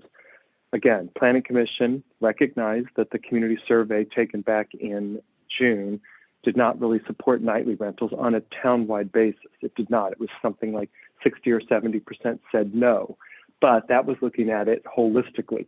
If we looked at it as a district, as the other side of Jordanelle, is it a prototype area that we could start to consider some nightly rentals, some additional sales tax income for the community, et cetera? And I would say that Nate and the Deer Springs team are really the ones who are kind of asking for it. Again, Planning Commission, we think that there's some logic behind doing it in that location as a prototype. And so really, I think that's the request. If Nate doesn't, if the town council decides not to do nightly rentals in that location, he'll just go back and do the townhouses that are much more traditional for the Deer Springs development. But it's an ask, it's a request for consideration. So Thomas, oh, go ahead. Holly mentioned that we had done some financial work on nightly rentals and in the economic development team, and they are very lucrative for the town. In fact, there's a new financial product that is using something similar to a PID for a tourism district, and they actually outperform hotels. So to the extent we can perhaps think about how we could effectively maximize the benefit to the town and still not destroy community character, I think it would be in the town's best benefit. Yeah, Jan, I appreciate that. There are certain areas that seem more appropriate for nightly rentals than, where people are living now. But my first question is always, it's in the MIDA project district project area. How's it going to impact what we, what our revenue can actually be? Chris, you're right on topic to bring that up. And I think Nate has told us he's willing to amend the interlocal agreement with MIDA so that the town benefits. We move the revenue stream into the municipal services budget. Yeah, no, that's good because, Yeah. Yeah, I've been. we want to make sure we. Go ahead, Phil. I was going to say, we're definitely aware that we need to see the economics and get the the agreement to agree on how those MIDA funds get distributed prior to bringing it to council for approval. So, so Jan's been working diligently on this with the MIDA team, and they've been very cooperative, I must say. So the That's other thing I'll fantastic. remind everyone is that, you know, we had said, we talked about this back with Deer Springs 1, that we kind of think about this as a case by case basis. We talked about doing stuff on the periphery and not in the middle, as far as nightly rentals, so as not to destroy the permanent character of the character of the area for the permanent residents, et cetera. We don't want a bunch of nightly rental people hanging out in the park and throwing beer cans around and stuff like that. So, so you know, we got to find the right balance, because it is as Jan mentioned, it is an opportunity. So we just got to think about where are those pieces, as you were saying before, Chris. Well, I just wanted to ask, you know, earlier we were talking about Lakeview Estates and contemplating smaller homes because not everybody wants to live in a big place. Turns out those are 3,500 square feet. So what size cottages are under, you know, are being contemplated over there? And, you know, if we make them nightly rentals, then they won't be available to, you know, people, maybe, you know, won't be available to regular people who want to live and work up here, live, work, and play up here. I do know that we need revenue source, a better revenue sources here in the town. So I personally open to the idea of it, as long as it doesn't impact the, you know, character and quality of life for folks who live here, or either part-time or full-time. You know, nobody wants a nightly rental party next door, but yeah, I know we need to balance that out. So these small cottage things, if they're nightly rentals, These would be about 1,000. These would be about 1,000 to 1,500 square feet, a little bit of variation. But Chris, you bring up a good point. When this went through Planning Commission, there was some discussion back and forth that, you know, we'd love for these to be affordable housing, although we can't, you know, require or make build affordable housing for us. There was a couple of units recommended for affordable housing to be added, say, above the small commercial development pad area. So there would potentially be a couple there. But to your point, I mean, maybe it's something that we allow, you consider allowing nightly rentals in this area, or a designated area, a pod area, prototype area, subject to 5 or 10% maybe being affordable housing. So maybe a couple of them are permanently full-time affordable units. The rest of them could be nightly rentals. That may be a trade-off. It's worth considering if you really felt like that was important.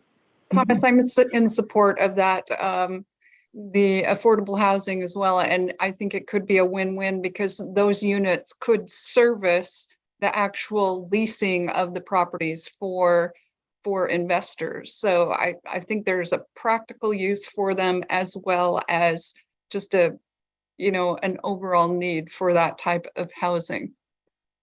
Well, that was one of the early thoughts with regard to the original proposal was for the number of units, 40-ish units, and a little bit of a clubhouse. We pushed back with Nate a little bit and said we want some commercial development, at least a pad site, the availability for future commercial, neighborhood commercial up there. And the idea to put a couple of units above means that those folks, maybe they service the clubhouse, maybe they take care of the needs for those nightly rental units, and they don't have to drive in from, you know, Salt Lake or Heber, et cetera. And so we reduce traffic. If we wanted to look at additional opportunities up there, I think that Nate would work with us, right? There are trade-offs for that potentially, right? Maybe he gets the opportunity to do the nightly rentals. We get a couple of units, 10% of his development for affordable housing. That's not a half bad trade. It's pretty common inclusionary zoning in a development. So we could certainly look at that. And I agree. I think it's ideal. I know the mayor and I had looked at some opportunities out on the northwest side of town for opportunities. I think it was Dave's land out near Golden Eagle, a little bit out that Yep. way. When he was looking at opportunities, we wanted affordable and or smaller step down housing, almost workforce housing, right? So I think everybody agreed there's a need for that. And for a benefit for the developer, I know it's a drag on their income. Time is money in development world, and there's an initiative in the legislature to incentivize affordable housing by creating a fast track through the town's approval system. So Review that's in the process, works, yeah. and that could help the developer. I think we're pretty Yep, I think fast there are a number already. of trade-offs if we wanted it. I think we are too, yeah. One of the fastest. So in the again, state, we're actually. not, I think to come back to Polly's question and the topic of the agenda, I think what you're hearing, Polly, is if there's language to suggest that that you would say it would be considered on a case-by-case basis, then that's fine. Or would we say it's typically not approved, but it would be considered on a case-by-case basis? Because I think you're hearing here, you know that there's some other stuff that we're working on that might be appropriate. The property up by the town hall is being looked at again by a developer, and that property, although it's in the MDA, I think he's working with part of his agreement is to ensure that he has the ability to do nightly rentals inside the MDA. So, which again, this is an area up here that we talked about before being a logical place for that. So I think the answer is case by case. And Mayor, if that's Well, what you all are thinking, I think what I would recommend is attaching, we could create a set of conditions, almost kind of geographic and otherwise conditions that we would consider, that you all would consider maybe designating an area for this kind of use. I think that would provide some clarity for you all, one, and then two, for potential developers who might be interested in it. Right. Yeah, that's what I was thinking.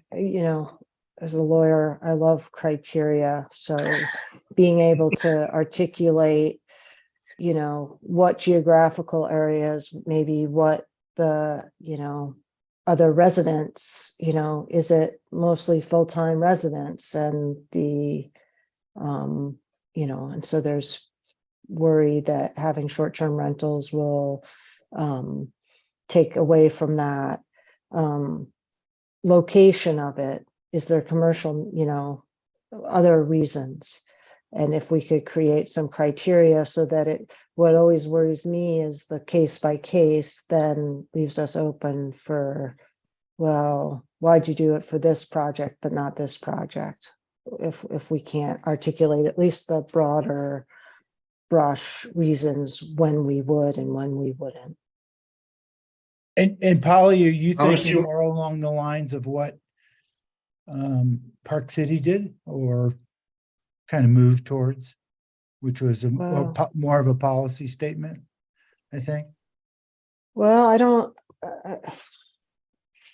I guess I haven't, my familiarity, they had certain zones where it was allowed, certain zones it wasn't allowed. But I'm not up to date on a policy statement they've done. I know it's a huge issue in Park City.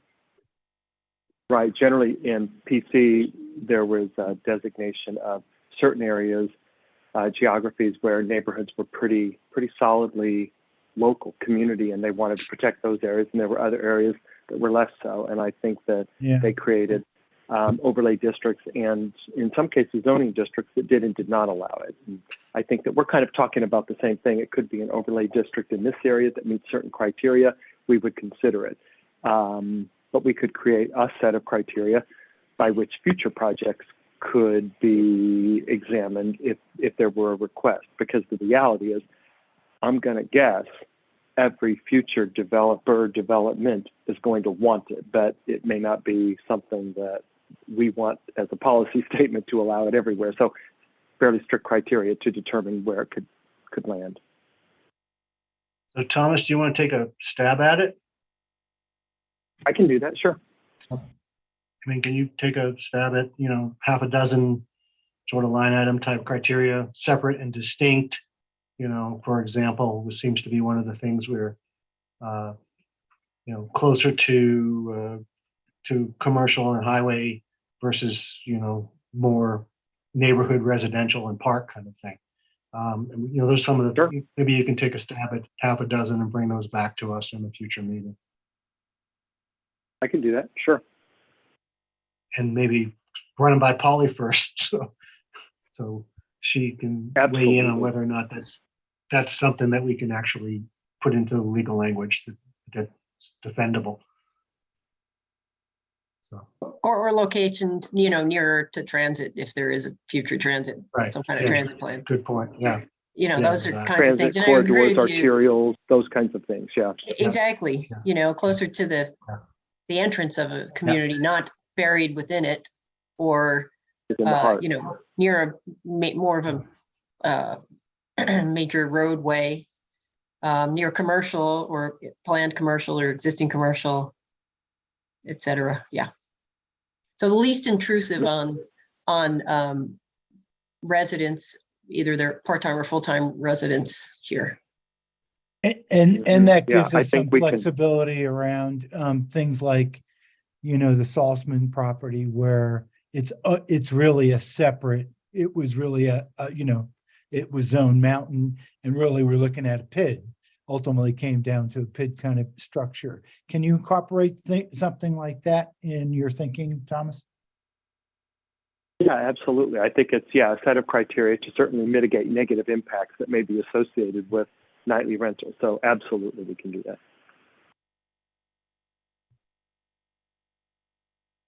Yeah, and as I mentioned earlier, all the smaller step-down housing, we don't want it to be all nightly rentals, right? So some of it, we want people to live Exactly there right. because we need to have a diverse population here. You know, not everybody wants a big house. Not everybody can afford a big house. Right.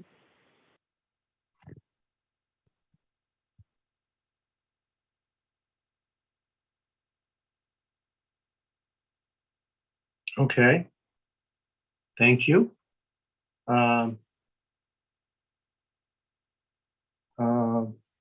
If there's nothing else on this, we'll make sure that comes back through Thomas and Polly, and we'll get it back on the agenda. And let's move on to item 3. If you're And okay. if it's okay with you all, Cameron is here and he worked on this ordinance. So if it's okay, Yeah. I'm gonna pass the baton to him and sign off. Yeah, it's 5:30 in the morning. You should go. Yeah, Or 3:30 in the morning, I mean. yeah, 3:44. I'm ready for bed, so. But thank you, and I'll pass it on to Cameron. Okay, good night. Night, Polly. All right, thanks. So, thanks, Polly. So last time we talked about this, and this thought process was embedded in a whole lot of other language, which made it really confusing. So we decided to pull it out and make it cleaner. That that basically it. Well, I thought we were pulling it out. We're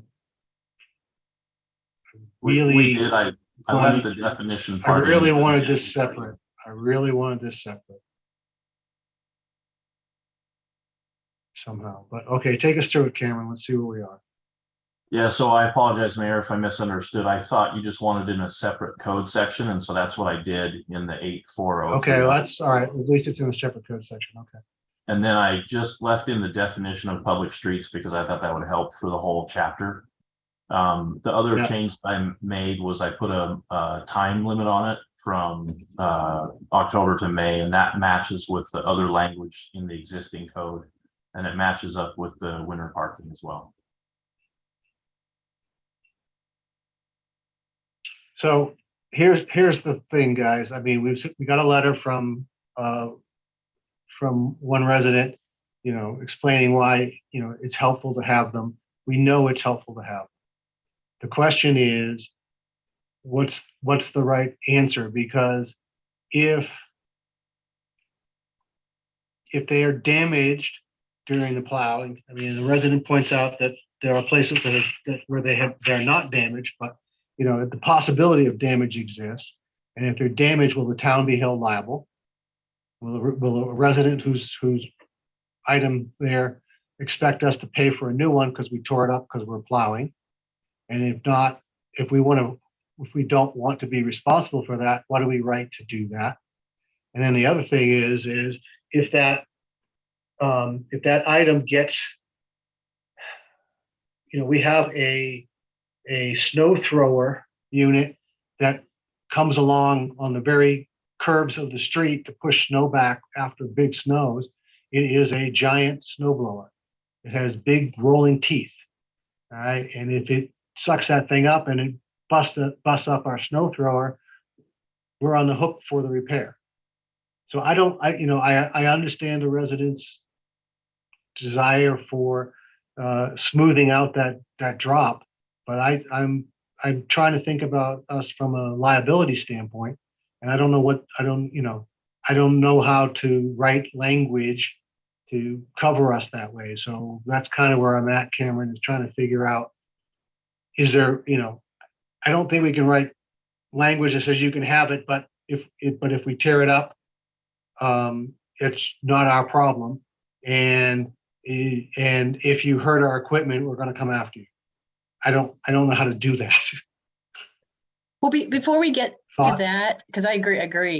And I think the only thing we're stumbling on is this Bridget type item that goes in the gutter, to help people get into their driveways. Right. So I don't know much about these, but I do know that we managed to plow around garbage cans, for example, when they're out, because we can see them. Now, if this Bridget were, it had required to have a 5-foot pole on it, so that it would be obvious, it would never be buried, we'd be the plow drivers or the, the road maintenance crew would recognize that it was something to go around and avoid. Is that helping us with the liability and the potential damage to, if these things were to be permitted, not be outlawed, we'll say, between October and May, would that kind of simple solution be a win-win for everybody? Well, I think it's fine, Chris, with the flag is maybe it's fine. I don't know. I have Tim and Daniel have to comment, but I guess my view is if it worked, that's great as long as the flag's there. But what if the flag's not there and we hit it? Then what? It gets, those flags go down. If we plow close to it and we knock the flag over, are we responsible for repairing the unit? Yeah, I was thinking along the same lines as you, Chris. I was thinking, we mark fire hydrants, with red 4-foot, whatever they are, stakes, Yeah, we do, but they're not in the road. Yeah, understand. I'm just trying to think along the same lines. That is, do something that we can allow them where they're kind of in place kind of deal. Because we have steep driveways here, or certainly a number of them. And, we have to think about that too. So, but I'm also in line with what you're thinking, Mayor, and that is, how do we create the language so that, hey, if you leave them out there, then, and they get damaged, it's not our fault. And by the way, if you leave them out there and you damage our vehicles or snow blowers or whatever, you are responsible because you've taken that stance of putting your Bridget out there. So I don't know, again, I'm in the same boat. And that's what I was thinking along Chris's line. Could we provide something like a marker that would provide some, notification to the plow that they're, plow around this, so. I mean, I think what will happen is that we will, if those things are going to be there, then I think what will happen naturally is the guys will not get as close to the curb as they might like to get, just to avoid the pain. And then, we'll have narrower streets through the winter season. I don't know. Could I make a comment? Because I watched the plows go by on Shoreline Drive, below me, and right below me is the new speed bump. And when they go over that speed bump, they lift the plows up so they don't touch the speed bump. I don't know if we could mark, the people who have those Bridgets in the same way, so that when the plow is plowing, gets close to the curb, they can lift the plow up a little bit. Of course, then it goes into the street too. So I don't know how you do it, but there are So, ways that you can it's a lift great up. question, Carol. The speed bumps are there because we did a campaign and asked people to slow down, and it wasn't working. Right. No, I And so understand that. Yeah. So the drivers hate it. They're not happy with us at all. They're happier that there's speed tables versus bumps. And we've, Dan and the team worked really hard to get the signs up, and there was a limited number of them. And they're reluctantly putting up with it. I think having, 30 units with the same requirement would basically cause them to plow into every one of them on purpose, I swear. Can sorry, I don't want to interrupt. Can I just, I'm going to reiterate what the mayor said. If those are in, I'm not going to have my guys plow curb to curb. We will not plow curb to curb. And the reason is because I have a safety issue with my guys. They hit that, even with the seatbelt on, they're going to hit the steering wheel. If those are solid, if anybody wants to come ride with me and hit a manhole cover that's a little bit too high and come to a complete stop and fill that, you're welcome to. But my guys can't plow curb to curb with those in. It's just not possible. The streets will be narrower, and that's fine.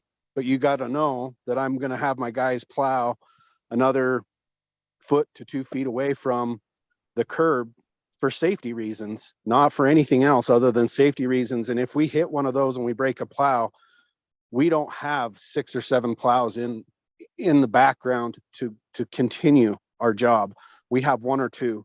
And so it becomes a super big safety issue. And those residents, if we break a plow and wreck a truck, they've got to have to pay for that because they put something in our right of way that they shouldn't have done.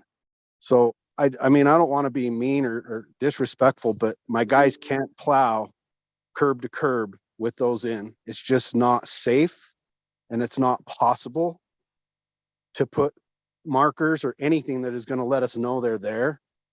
It's just not. I just, as a public works director, as somebody that's been in this for over 15 to 20 years, this is a horrible idea to keep them in there in the winter. We can't plow curb to curb. We would have to cut the road in by a foot or 2. I'm sorry. So Tim, if we didn't have the statement in here. That was about, Daniel, by the way. Yeah. Right. Thank you, Sorry, Ralph, Daniel. that was Dan, not Tim. Right. Yeah, sorry, Ralph. Thank you, Daniel. I just want to say thanks for speaking up. I mean, Oh, sorry, Wow. Daniel. And I don't mean to be disrespectful if I came across that way. I just super concerned with my guys' safety. And my goal every day is to serve you guys as residents, but my number one goal is my guys go home to their families safe and not hurt. And so I work really hard, and Tim works really hard on making sure we have the safety equipment and we're doing things better than we have in the past. And having them in, I get it. I get that it's hard on cars to back in and out and not scrape and do all those things. And it's horrible on your cars, and I understand, but you've got to understand safety on my end.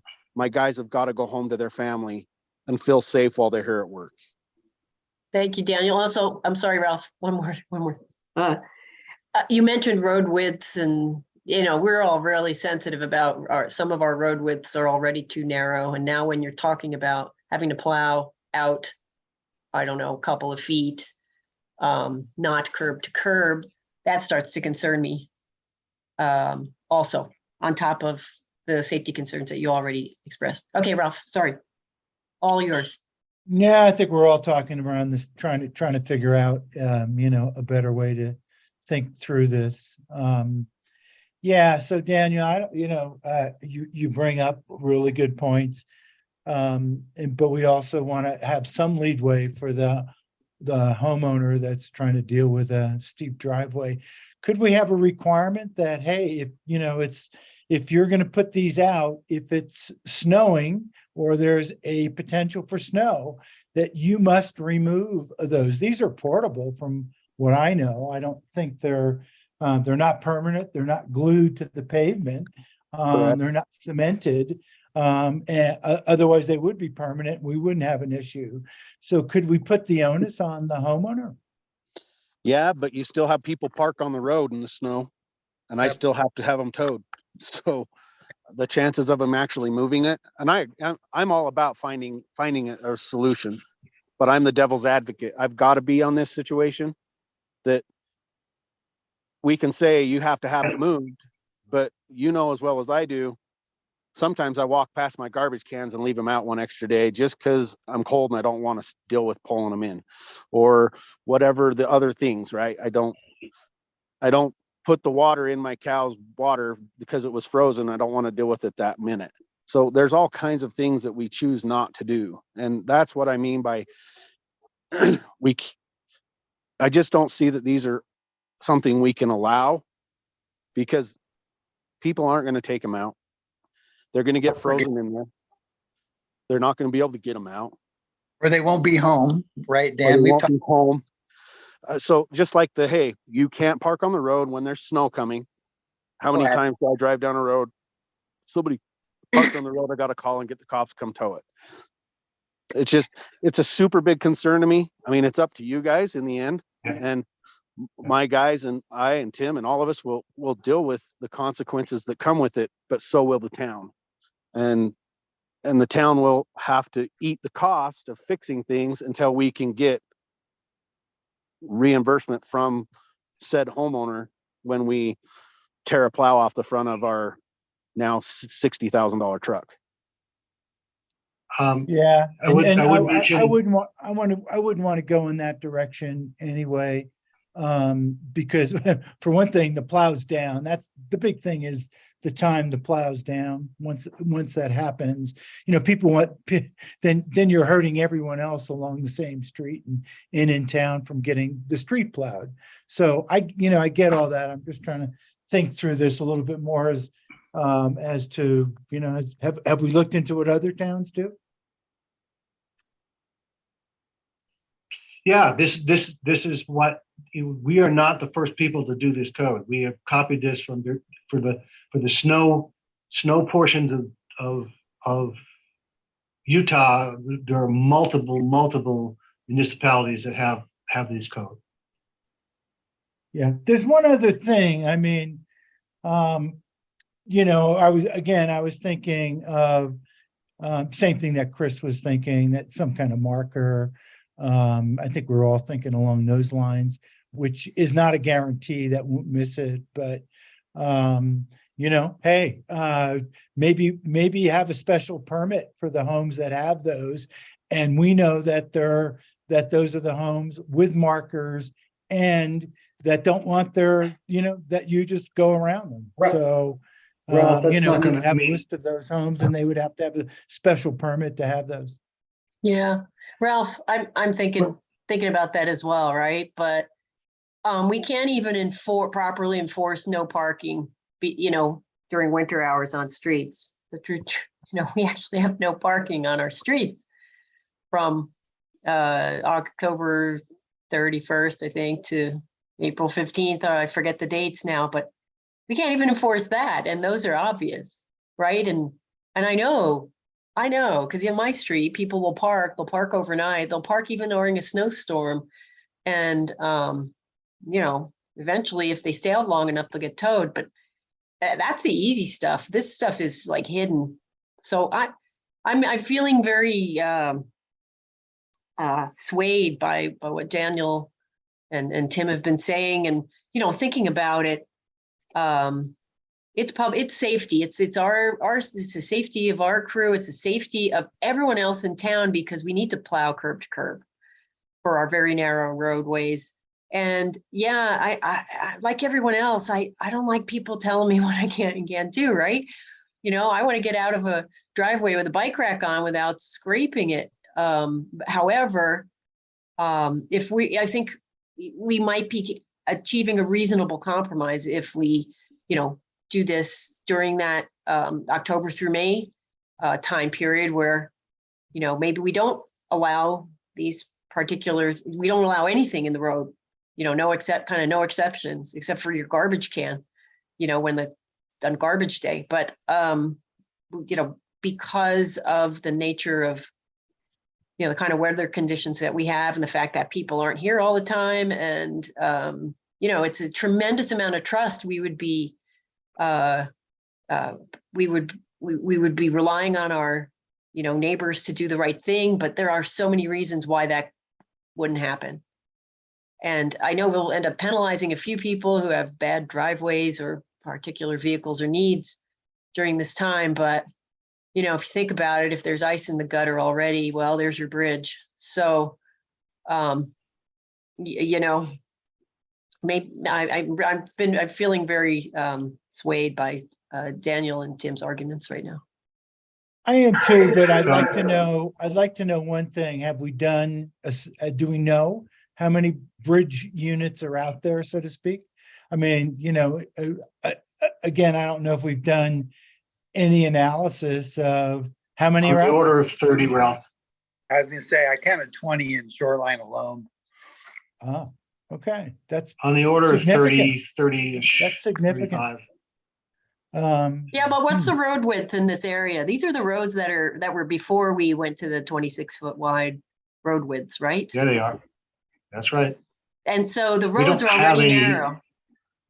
We don't have any of the roads that are 26 yet because Right, they exactly. just started right? building. So, I mean, we made such a big deal out of road width because it's actually important to us.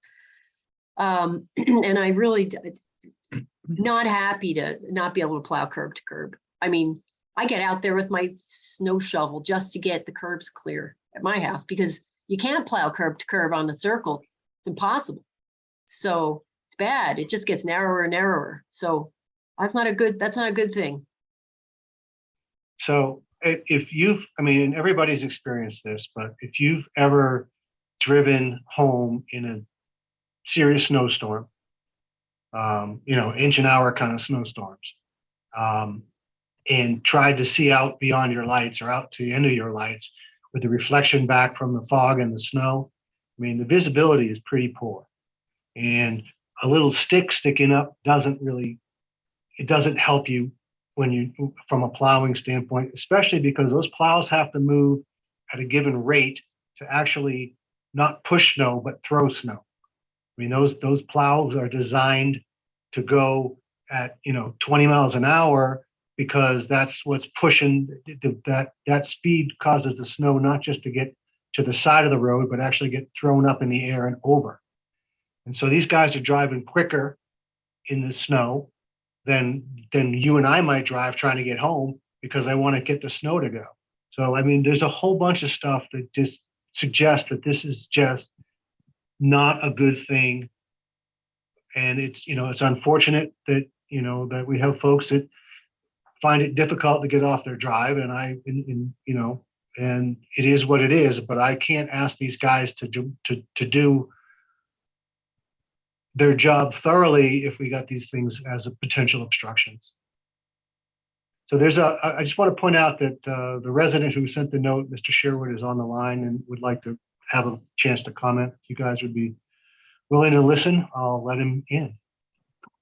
Yeah, I'm willing. Okay, Mr. Sherwood, you should be able to speak. Yeah, so I do appreciate the proposed October to May or whatever the dates are. That is helpful for those of us that have sports cars in the summer that are not hard but impossible, like cannot get up the driveway without one of these. The only comment I have, and I appreciate the Public Works opinion on this. I've had mine for 2 winters now. but our road is not cleared by Public Works, it's cleared by our private snow contractor for the HOA. And I work with them and they're aware of it there and they know it's there and they're totally cool with it being there. Being how they plow our roads and you know, they do our driveways first and I've had no issues with our plow contractor with the fact that I have that there. So while I appreciate you know, Public Works input on the thoroughfares that you all are plowing, it is a little bit different situation for us, being that Public Works doesn't plow our road. Well, the reason the Public Works doesn't plow your roads, sir, is because we have not yet accepted those roads. But the intention is that those are all become public roads. Okay. So as long as you're in the development area, I believe you live in Shoreline? No, Deer Waters. I'm sorry, Deer Waters, okay. So if you're, those loop roads and so forth in Deer Waters have not been accepted. So yeah, they are plowed by you. That's the HOA, that's correct. So that, I mean, that's an option. If the Deer Waters HOA wants to take responsibility for those roads going forward and the town only has to do the thoroughfare, then we can just ban them on the thoroughfare. But that would be, the HOA would have to accept the responsibility for clearing those other roads once they're complete. So I'm certainly would be open to that because it would come out of would not be in our hair. I thought all those That's a roads great were thought. going to be town roads though, right? I mean, the only. They are, private but they are, Chris. Okay. But So, I'm saying if they choose to keep them, we'd be okay with them keeping them. It doesn't so mean they you would couldn't walk essentially on become them. private roads that where they'd have No, to do it maintenance and just all? means, no, it just means the HOA would take responsibility for snow clearance. Public road, but HOA would pay for clearance. And they have to have insurance to cover them. I mean, it's not an easy thing for them to do, but it's doable. Because they'd have to take, if they were to hit infrastructure in the easement area, they'd have to be responsible for that. So, I mean, it was looked at with Rustler a couple years ago. We had that really brutal winter, and when the HOA saw what the insurance was going to be, they basically said, "Never mind. We'll live with the fact that you can't plow They wanted us to plow the shared driveway stuff up there because their provider wasn't showing up, and when they saw what the insurance was, they said, "We'll shovel them by hand." Hey, Phil, this is Bob. The resident who is on the line. Do you mind if I ask, sir, what kind of car are you driving in the winter that you have the issue with the curb? What's your ground clearance? You're able to unmute, Mr. Sherwood. Oh, yeah. So I actually have a Range Rover and a Land Rover LR3. And all right, so those vehicles have at least 8 inches of ground clearance, and you're still bottoming out where your driveway is? I'm just trying to understand the issue. I've got a greater than 10% slope on my driveway. It's like a 45-degree angle. Okay. And refresh my memory, where specifically do you live again? Overlook Loop. Deer Waters. Deer Waters. In one of the loop roads behind the Shoreline Road going down. Like a sedan cannot drive up our driveway, or a minivan, like literally cannot drive up it. So I've got a Ford Bronco on 35s. That one makes it up it. But our Range Rover, if the trailer hitches on it, I have to lift the suspension in order to make it up the driveway. Wow, that's okay. Yeah, it's significant. And I've got a 911 in the summer, and that's not getting up the driveway without the Bridget. So I appreciate, releasing the summer, but even in the winter, I need to lift the suspension to off-road height on my Range Rover to make it up the driveway. It's that steep. And then, and your unit, that's a GCD built unit? No, no, it's not. That's Homes. No. Yeah. It's All right, I'm Home still- Gold's property. All right. But it's a city approved setback and elevation, right? So. Yeah. You guys approved a 10-degree slope driveway. All right, thanks for helping me understand the issue. Yeah, and which I didn't understand until the house was built and tried to drive up it. How many of these do we have? Is Thomas still They on? said they're somewhere in the 30s, Chris. I mean, no, not how many Bridgets, but how many 10-degree slope drives do we have? Because You know, a little bit, Chris, I don't know how many we currently have, but, you know, for example, me and Thomas just talked about one today. A resident wanted to do 12%. And, you know, from an engineering standpoint, from public works standpoint, you know, we're really concerned with just kind of what's inside the right of way. But when homeowners, you know, when we tell them that, you know, anything over 10% is a liability or an issue, it falls on deaf ears. And, you know, there's nothing in town code that states we can't go over, or that a private property homeowner can't do over a certain percentage of slope on their driveway.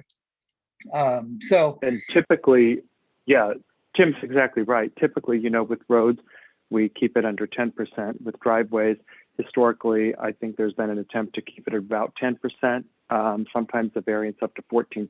But if a driveway is a 45-degree angle, that is a 1-to-1 slope. That is 100% slope. That is a significant slope on that driveway. I am surprised. That is that significant.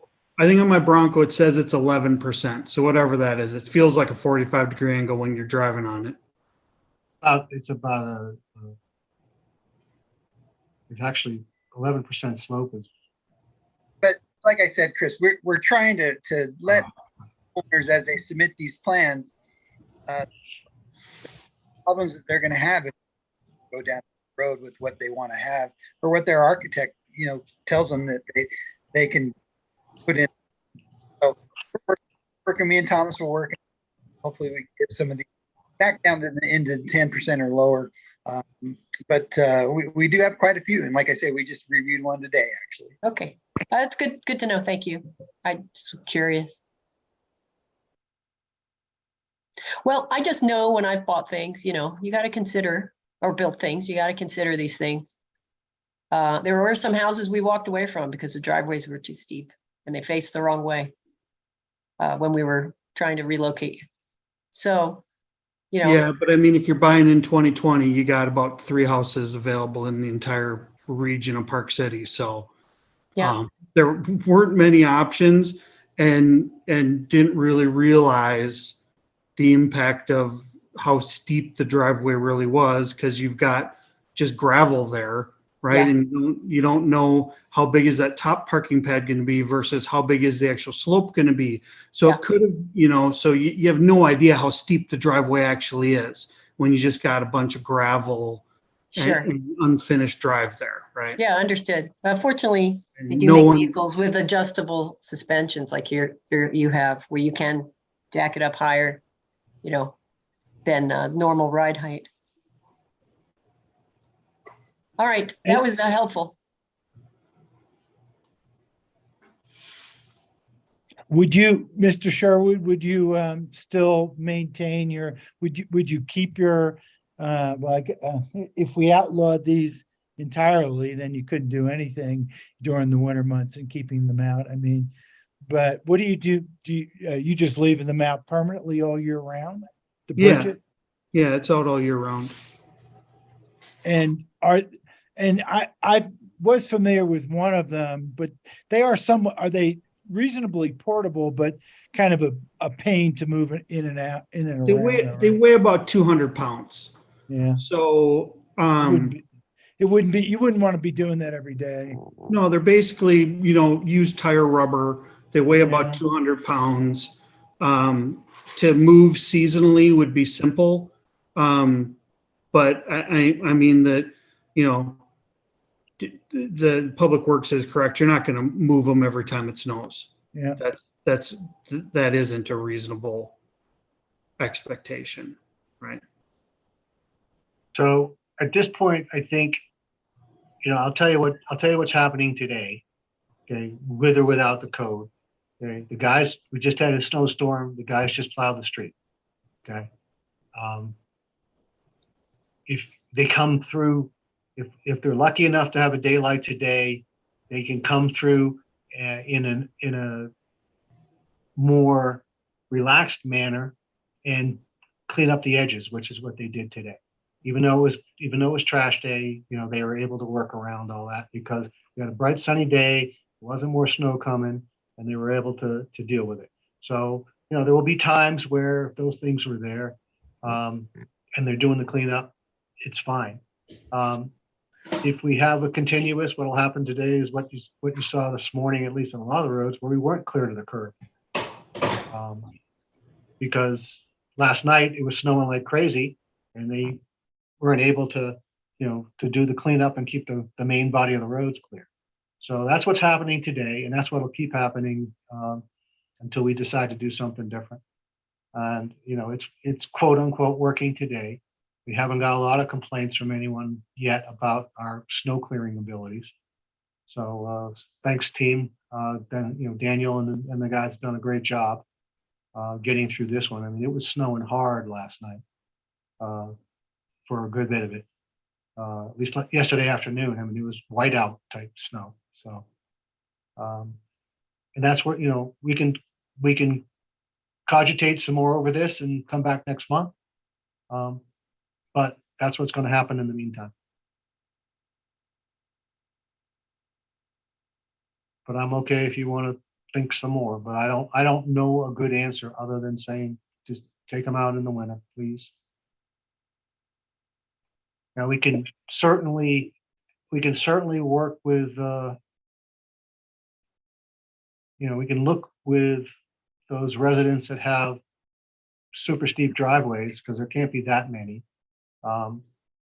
and see if there's any grade modifications that could be done in the future.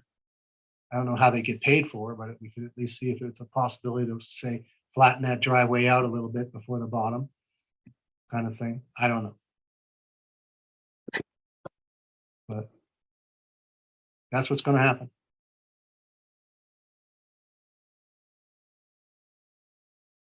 Thoughts? You ready to make a call, or you want to cogitate some more? I'm actually more concerned about more snow coming, right? If we delay this, and we do have the kind of winter we're hoping for, that a month from now, there's just going to be snow everywhere. And if anybody has these Bridget's down, they're going to be buried or frozen, and they're not getting up. So I feel like, actually, I wish we had done this last month before the snow, but I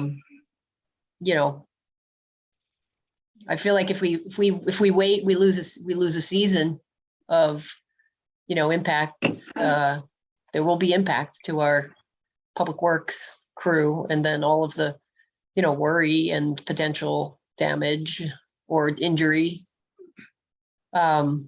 So I really hate to kick it down the road because we're unsure, and it will be unpleasant for up to 30 residents. But again, I just want to keep going back to our themes. Our themes are safety. Safety is like our number one priority here. It's one of the reasons that we do a lot of the decisions that we make is for public safety and for the safety of the staff. So even though I very much sympathize for having a bad sloped driveway, I don't know how do we, I don't want to allow that to override, our actually what we're supposed to be here for, and that's to help ensure public safety for everyone.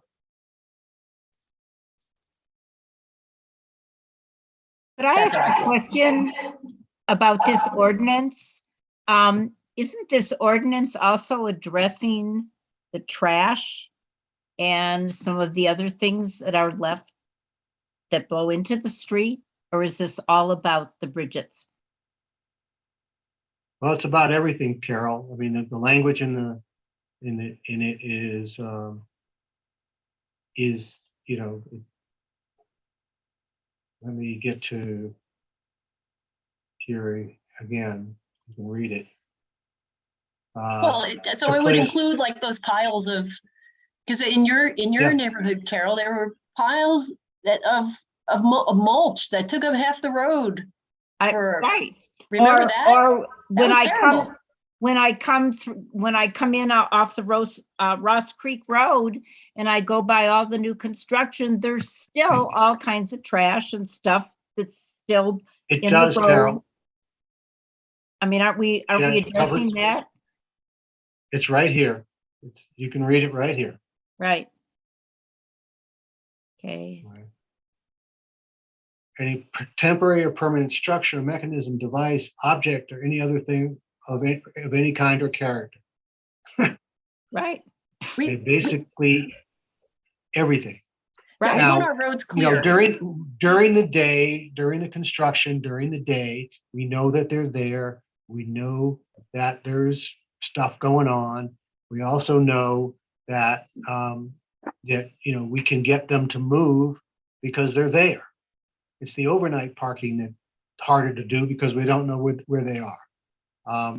Yes, we stay on them for the trash, Carol, but you know we have horrendous winds, as you know, and you know they go home at night and stuff blows around. Even it just does. I mean, the house below me, I just had the office send a letter because there's sheet metal falling off of their house. In singing like a saw in the middle of the night when the wind blows, you know, and I want those folks to know about it because I suspect they're going to get moisture inside. But so yeah, it's everything, and you know, the trash trucks can pick up the trash can if it's sitting on the end of your driveway. It does not need to be in the street.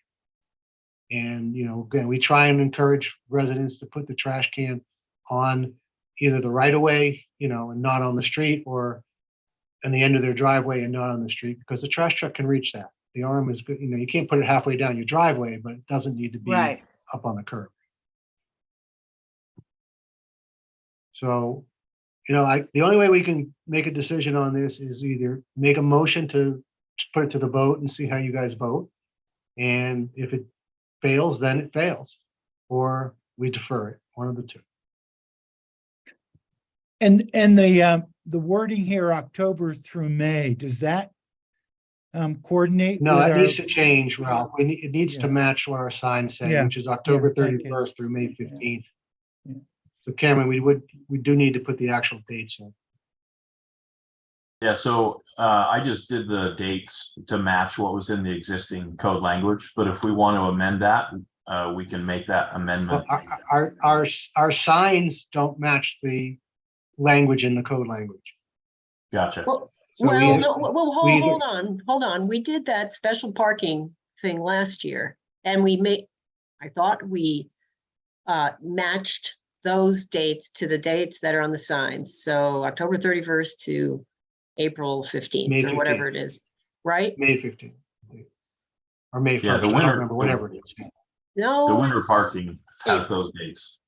Winter parking, the winter parking, it should match the winter parking because it has the same intent. We don't want anything on the roads during the winter parking. That's the Okay, whole. I agree with you, spirit of it. Chris, but we gotta make it clear that we have to either change our signs or change the language. So I'll leave that to Tim and Cameron to figure out, but our signage doesn't match this language. Well, I'd like to change the language to match the signs, because as you know, signs are expensive to replace. Yeah, and we can make the language change tonight if you want to vote on that. We would just change the October through May to October 31st through April 15th, I think are the dates for the signs, right, Tim?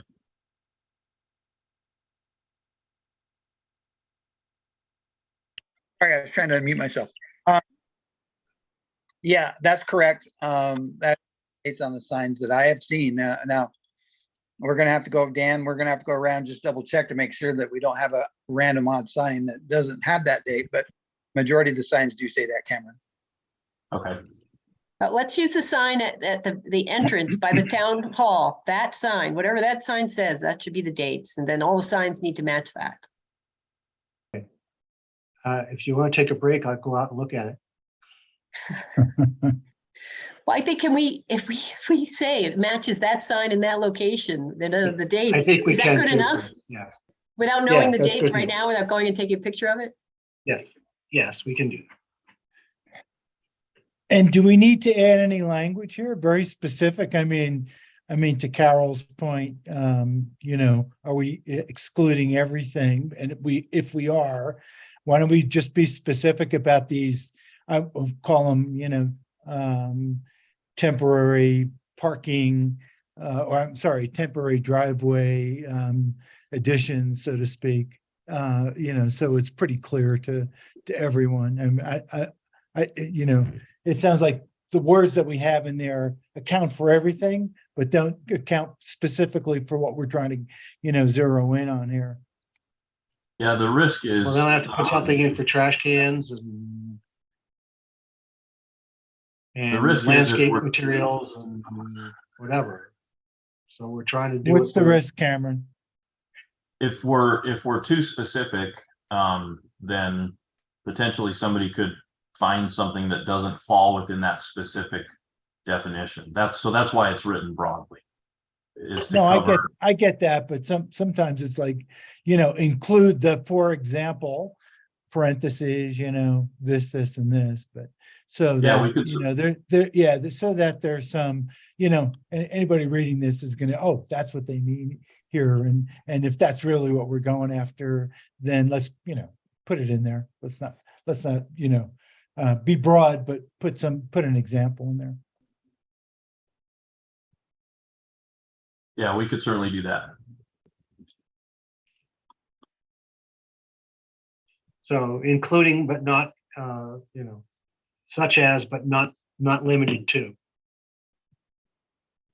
Right, we have to put some languages, so not only, you know, these examples include these things, but not limited to these things. Yeah, you can keep all the broad language, or just put some, you know, put a couple of those specific examples, you know, so people know what they're, especially these 30 homeowners.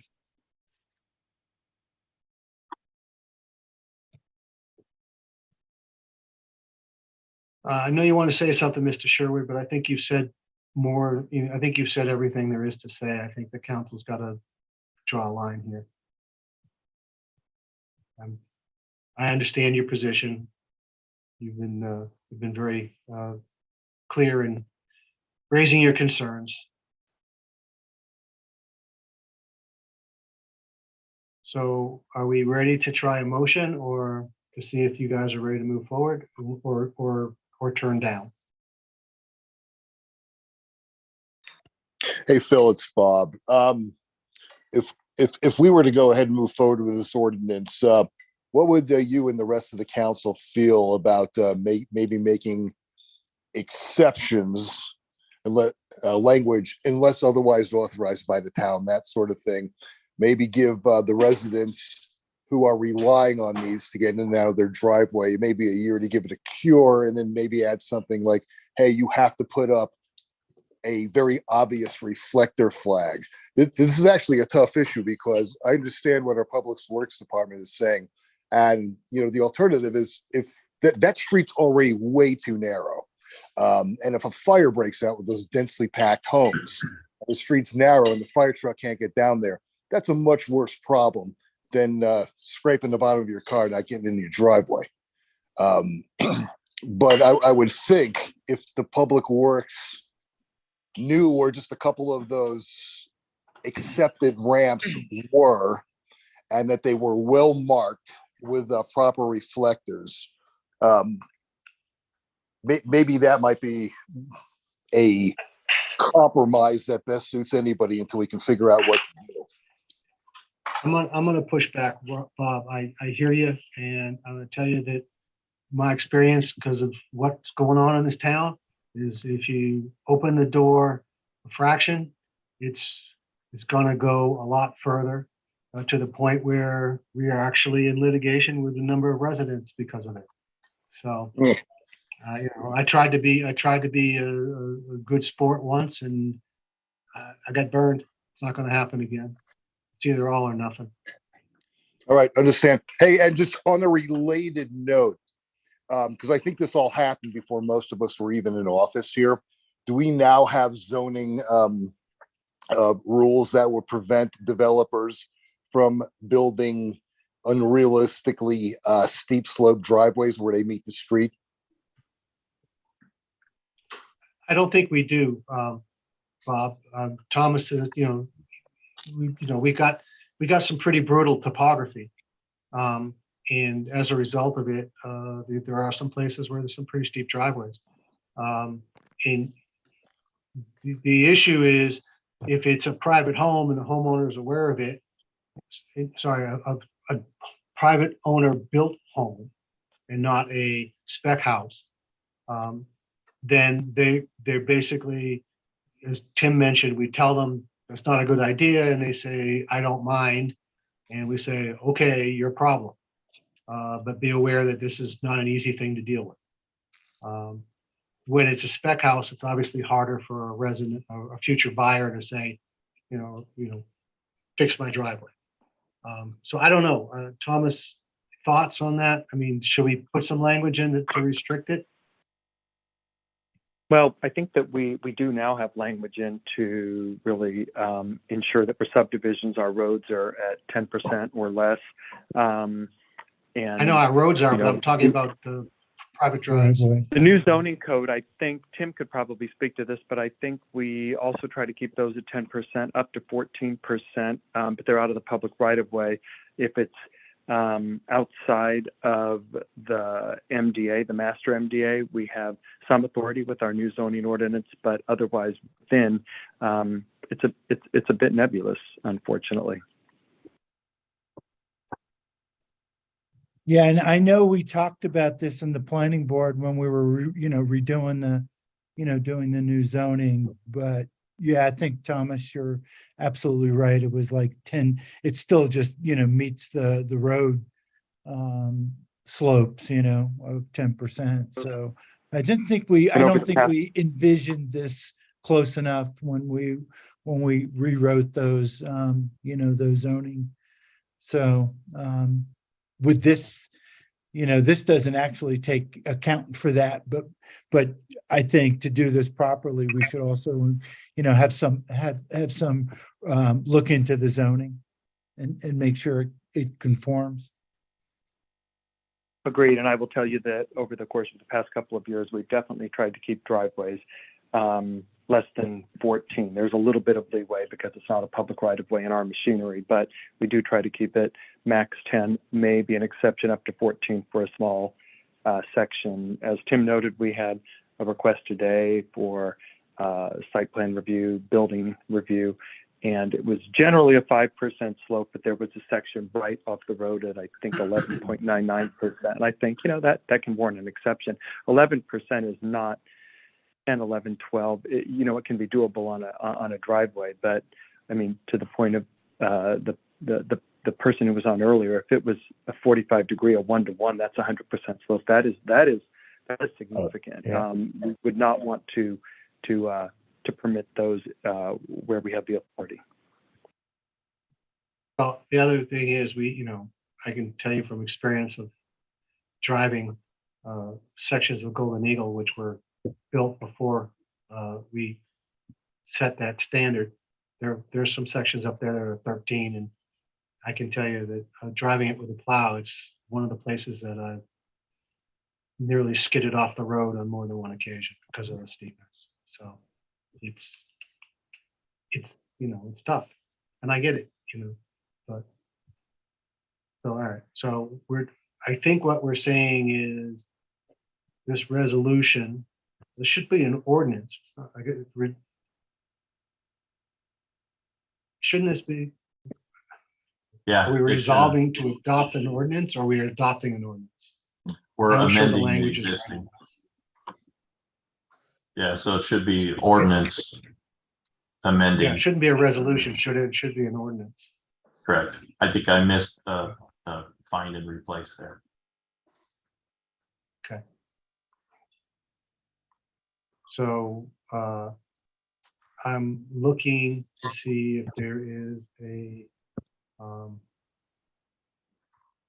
someone who would submit and support for adopting an ordinance, amending Title 8, Chapter 4, Obstructions of Public Streets and Property, as described this evening, with the adjustments are A, to match the dates to the street signs, and B, to add some examples to the language of the more general language of all the restrictions. Would anybody motion to do that?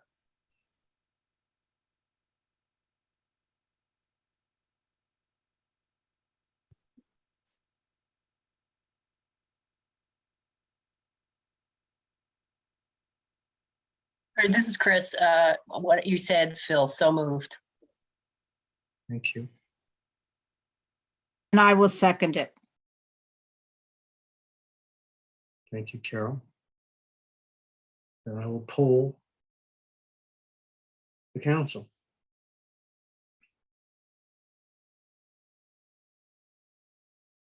Ralph. Tough Yay or one. Sorry? I said it was a tough one on this. I know, it is a tough. And so you know, in the interest of safety, I would say I'm leaning into this. So we've got to do something one way or another. We can't wait the whole winter out. And yeah, with those two provisions of additional language, and I really feel that we need to look into the proper zoning changes for future developers as well. So I'll say yes in those conditions, so to speak. So Thomas, will you take the lead on the zoning comment, please? Yeah, I can. Yeah, I can do And that. Thomas, Say I'll be glad to work with you on that. Okay, If I we can do ever, if we ever connect on the phone properly, anyway. that. We'll make it work. All right. Bob, how do you vote? Adopt or reject? Sorry, was having a problem unmuting. Hey, just one quick question. I still don't understand what these ramps are. I've never even seen one. These actually stick out into the street beyond the gutter? They are in the gutter. They take the edge away from the gutter. They put it's like putting a ramp from the edge of your driveway. You know how our gutters are curved? These are basically filling that curve to make the drop off smoother. All right. And they're not lightweight, Bob. They're like the gentleman just said, they're 200 pounds. And the safety issue is you hit one of those damn things, Frozen. And what Dan was saying from Public Works is when they're plowing. And by the way, Dan, I will take you up on that offer. I will go for a ride along in the snow plow. And you can hold me to that. I don't know when we're getting our next snow, but I want to check this out. It's been like 30 years since I drove a snowplow, so I don't even know what they have out here. So when they're plowing the streets, they're actually running the blade over the top of the gutter. Is that correct? Do I understand that correctly?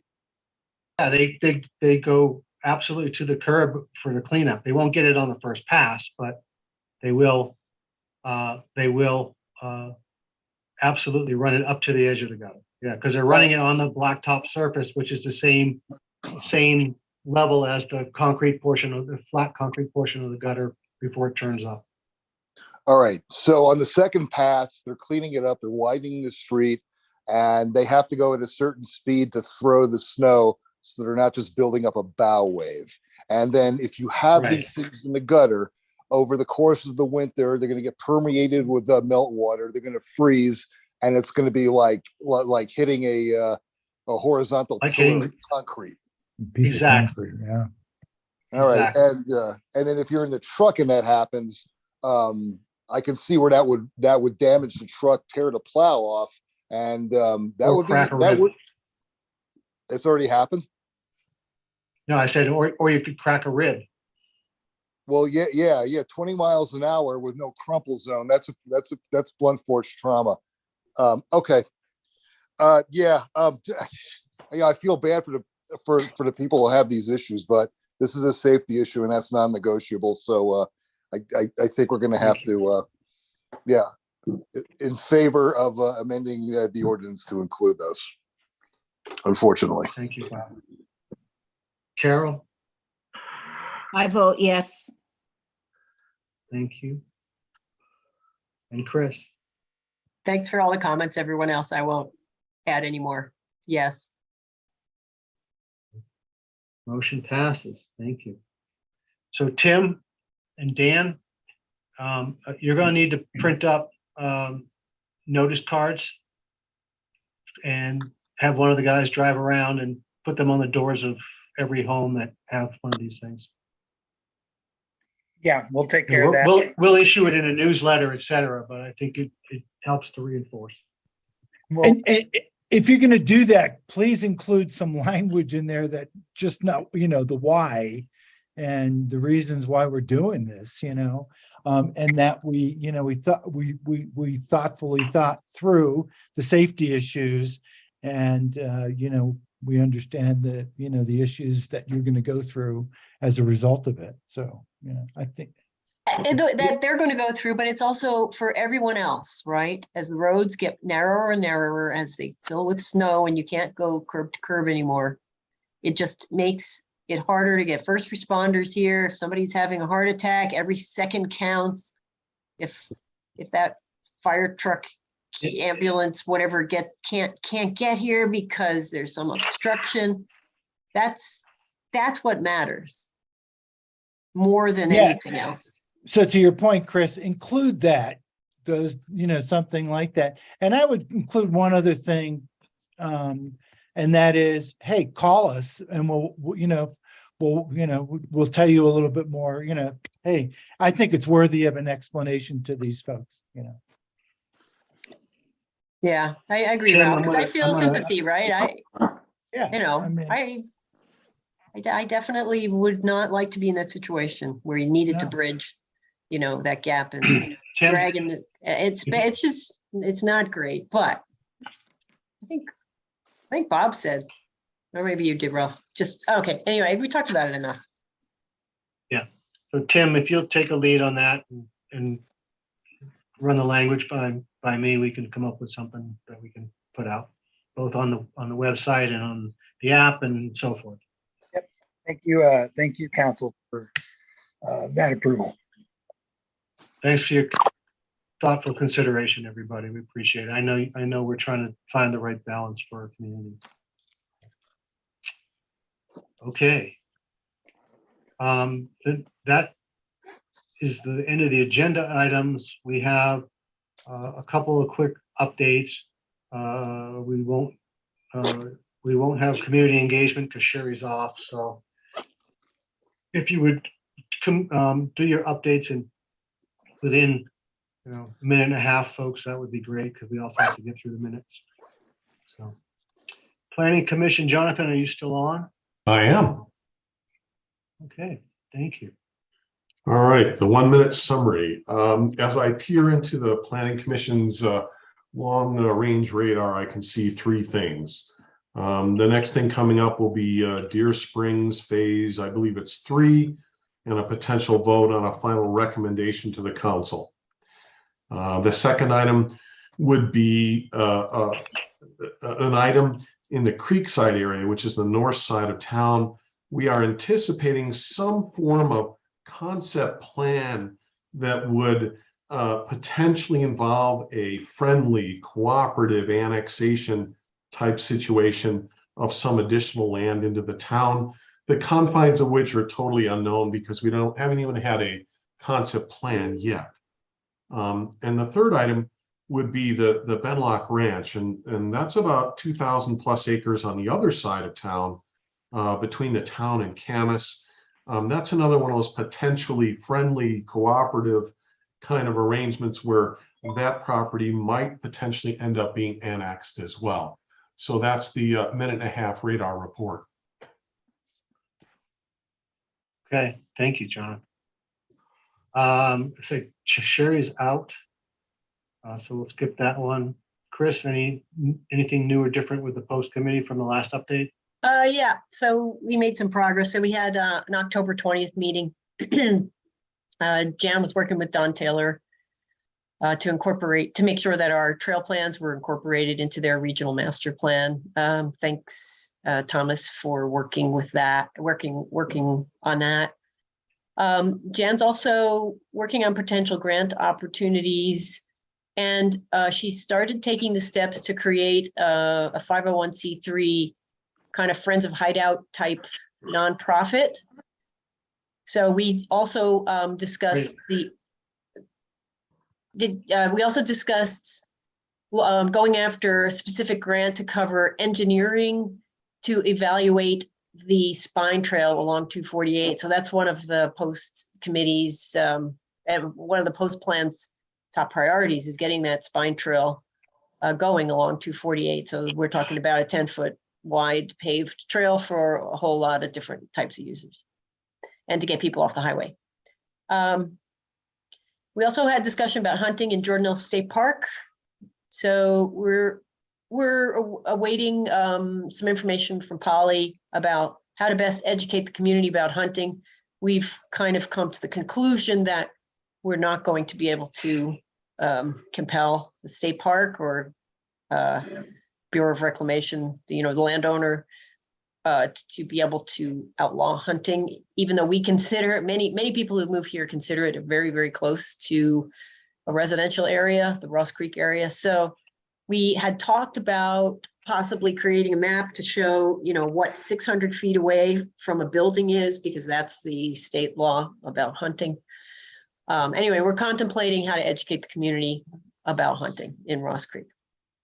Then there was a winter use of trails in Jordanelle State Park.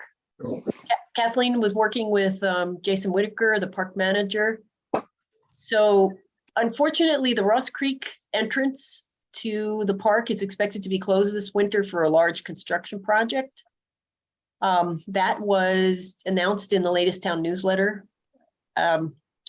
So we had asked Jason if the local trails, if the single track trails within Ross Creek that are existing, so that's Waterway and Keatley, could be marked for winter use so that they could potentially be groomed, but that became a no-go because of their plan to close the park entrance. So Jason is planning to cross-country ski groom the perimeter trail.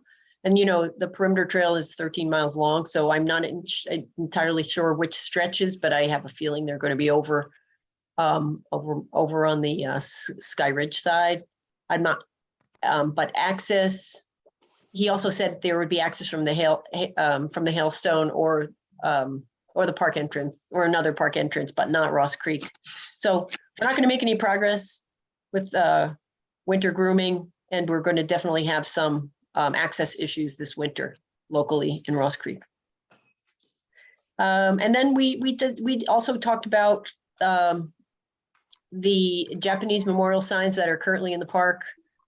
We discussed new signs, better signs, perhaps even we want to investigate perhaps moving this commemoration site into the town and maybe even including a Japanese garden. That was just some ideas that were brought up during the committee meeting.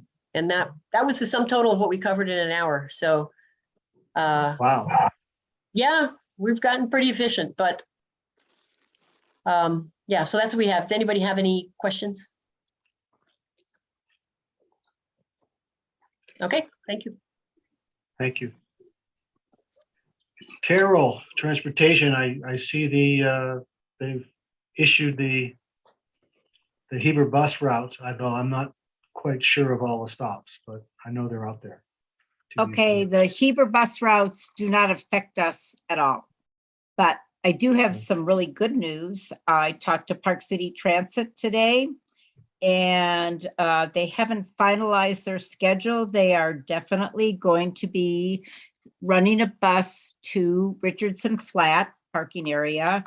Beginning on December 11th, there will be a bus every 20 minutes from 6 a.m. until 11 p.m. every 20 minutes, which means that anybody that lives in Hideout can drive their car to Richardson Flat, park it, and get on a bus every 20 minutes or, in that time frame and ride into Park City.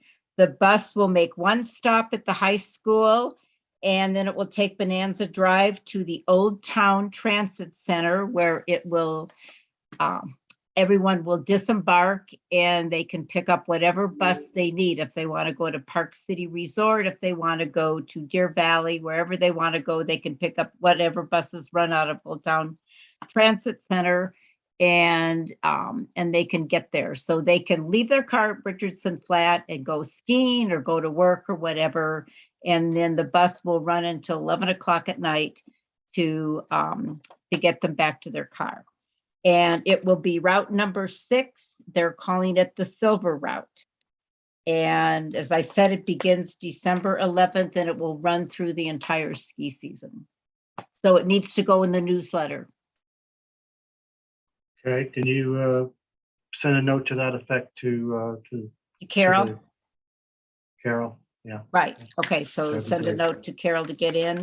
I'd like it, I know she's usually sends her newsletter at the very end of the month, right? So. We if could do a special, no problem. We can do a Okay. special, that's I where. mean, I think it's great Where's news Sharon? for people who live in Hideout or who live in, anywhere along 248. They can park their car and ride a bus into town. It's one of the things we've been working towards. Yeah, Carol, did they make any projections, or are they guessing how much volume or the amount of use, or are they just hoping? They're hoping, they feel like it will, that the tourists that are coming to town to ski will be unhappy about it, but the people who are workers or who are locals that just want to avoid the driving situation and parking situation, that they'll be happy to use it. So Okay. it's experimental. If it doesn't work out, if they get no ridership, they probably won't do it next year. Do you know if the resorts are gonna send vans out there too and pay for their own transportation to get straight to the resort? I don't think so. I think it's going to cost, I think they said $3.5 million just this winter, just to put it into, to put it in, to have it be effective. I don't, it's experimental, but I would like to see people use it as much as possible. I mean, you don't have to pay for parking at the resort. You don't have to drive around and around looking for a parking place. You can just get off the bus, take another bus to wherever you want to go. Carol, did they mention trip time, from the start when you get on a Richardson Flat? They're anticipating pretty quickly. They're trying to utilize those bus lanes on 248. And like I said, there's only one stop at the high school, and then it'll go straight to the Old Town Transit Center. So it should be pretty quick, Oh, well, there's no intermediate stops? I thought there was only the high school. I thought there was going to be a stop at Park City Heights too, which is obviously on the road, right? Right, it would be on the road. So he didn't say that. He just said direct. I mean, I wrote down exactly what he said: direct to the high school, then take Bonanza Drive, then Deer Valley Drive to the transit center. Okay, so it'll make the local stops along Bonanza then, and probably. No, he's not gonna. No, it's going to be an express bus, basically, other than the high school stop. Okay. Did they publish a schedule so we could go look at the stops and the times? Because you know how bus schedules look. Right, but this is preliminary. They haven't published it yet, but he's pretty sure that this is what it's going to be. Great, thank you. Sorry for a million questions. Oh, no, it's fine. You know, I think it's great for the town. I mean, if I was still working at Deer Valley, I'd sure use it. Yeah, or if you want to get in for Sundance, or if you want to, Yeah, or you know, want to ski, if you want to or- ski. yeah, I don't know about that though. Yeah, we'll Well- see. If you don't want to pay $25 to park Right. at Park City. I Or mean, get stuck in I think it's certainly going to be good for the Park City Strip for restaurants and Egyptian shows and stuff like that, because you know, you either have to go super early to get a spot in China Bridge, you know, and then find a restaurant that'll feed you at 6 o'clock so you can get to your 7 o'clock show. Yep. Right. You know, Carol? So yeah, and Phil, I think you asked about the bus from Heber. You know, there's an issue there that the bus from Heber, when it leaves Park City, their last bus is going to be at 8 p.m.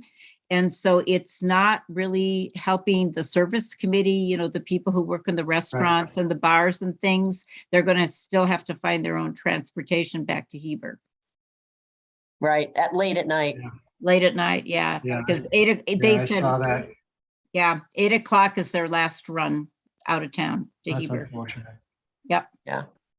Hey, Carol, going back to Richardson Flat, are they, what are they doing about security in the lot? I know it has a lot of bright lights and stuff, but do they have a camera system, or what are He they didn't doing? mention that. They did say that this winter there will not be any restrooms. So, but I think they're going to try to cover a couple, you know, like where the people actually get on the bus. I think they're going to try to make it a little more sheltered. But that was it. All right, Yeah, but thanks. no restrooms this year. Okay. Any questions? I don't from know if they're anybody going to else? step up patrols, Chris. That's a good question. You know, if they Right. do Well, have yeah, patrols. you know, bunch of cars sitting there now, out in the middle of nowhere. Yeah. Yeah. Well, A lot of opportunity for smash and grab for sure. yep. So take your bad car. All right. Thank you, Carol. Thomas, anything new from the DRC?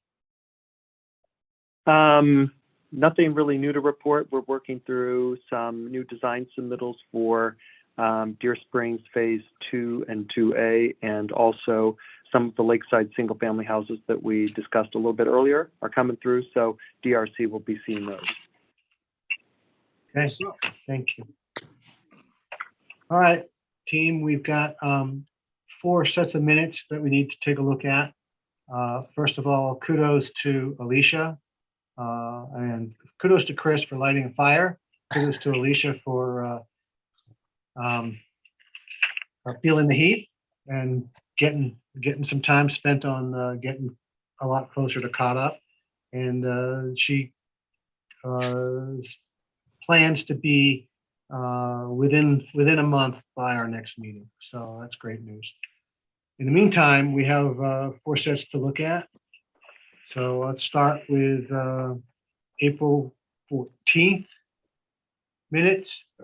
And I personally have a comment on the April 14th minutes on page 2 of 8, line 5 and 6 under the discussion of follow-up items.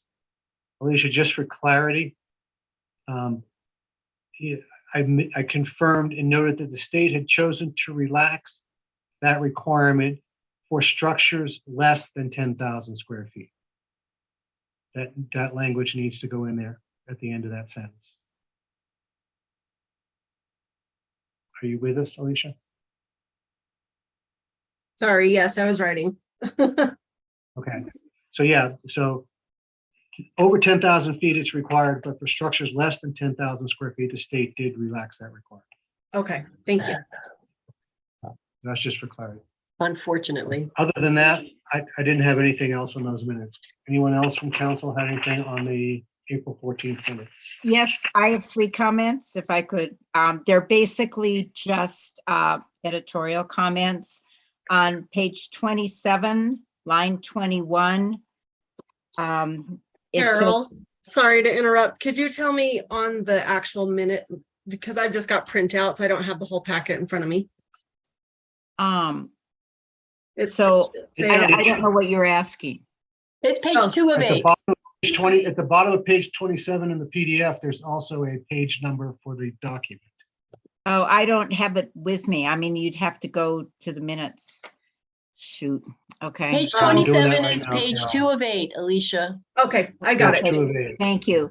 Okay, so it's line 21 and you said limited common. I think you meant limited common area for the, Okay, and page 36, so you'll have to, again, get I'll another. translate Right, as soon as I get there. thanks, Chris.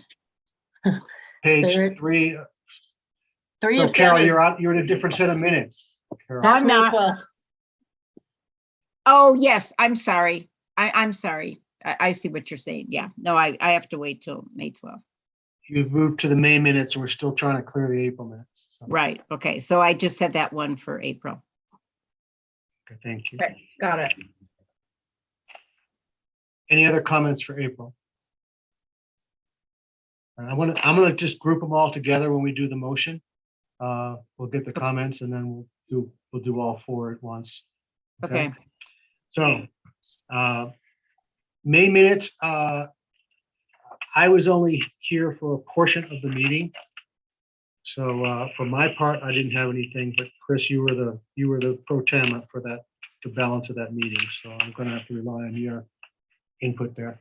And I'm going to have to rely on Carol's editorial. okay, and again, this is just really editing. So going back, saying page 36, Which is page 3 of 7, yeah, what line? okay, line 12.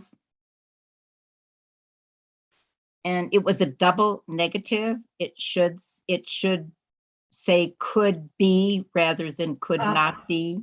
You're right. Yep, got it. Okay, and then on the same page, line 19. Okay, And it may be a term that you use, but you have the word spends, and to me, I thought it should be spending. yeah, they kind of, anyway. I can mean, think of whatever. is spends a noun? That's kind of how they were using it in the meeting, was saying. Yeah, no, spending is fine. You can make that amendment. Okay, that's totally fine with Here's me. my comment, I'm fine with that. Okay, and then page 39, which would be page what? I'm sorry, I'll 6 of 7 on May 12th. okay. Line 17. I think you should put previous in front of code to make it clear, more clear. Yeah, Clearer. that's a good ad. Yeah, that's a good ad. Okay. Okay, that's it for May. Thank you. Anybody else for comments on May?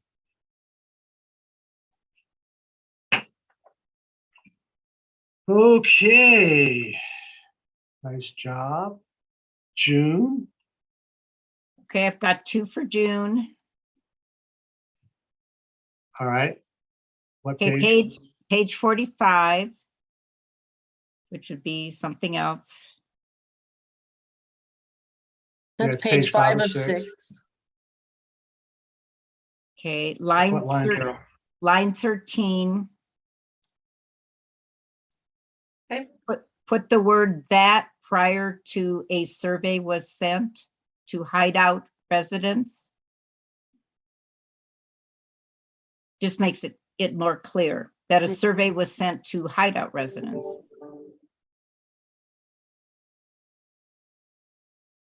Okay, wait, what? Okay, wait. So just. She's read saying, it. remind residents that a survey was sent.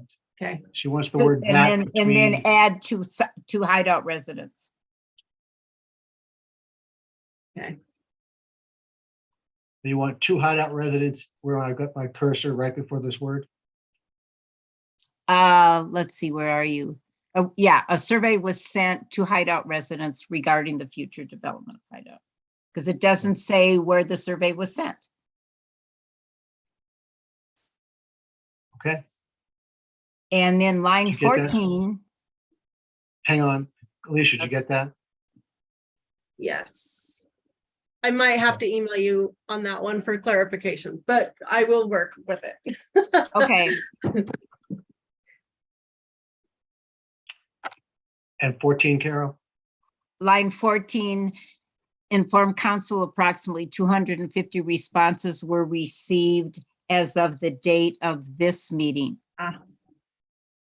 instead of the meeting. I.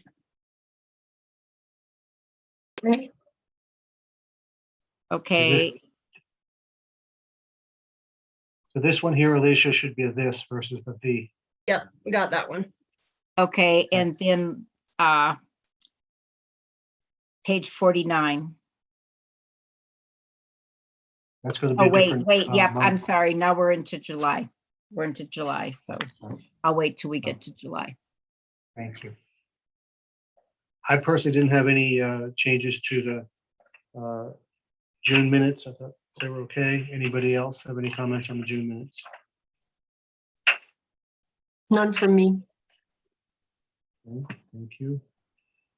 I'll assume silence is consent. All right, let's move to July.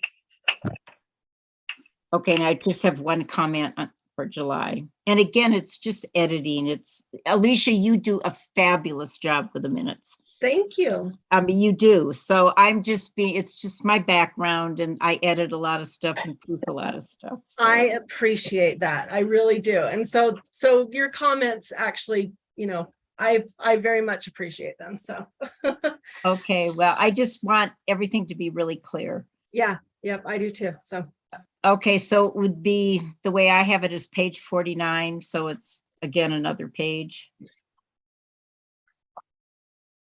Page 49, which is 3 of 6 in the July section. Okay. Alicia. Okay, and What it's line? line 32. Okay. Okay, and I put stated clarification would be made in the ordinance so as not to contradict itself. Thank you. Okay. And that's it. Carol, you'll have to meet my mother. It's just, She it's all my years. annotates. Yeah, she's the same. She was a librarian for her entire adult life, and she annotates every book she reads. When she gives me a book from, she does a book club book and says, "Oh, you should read this." It's all marked up with red pencil for all the.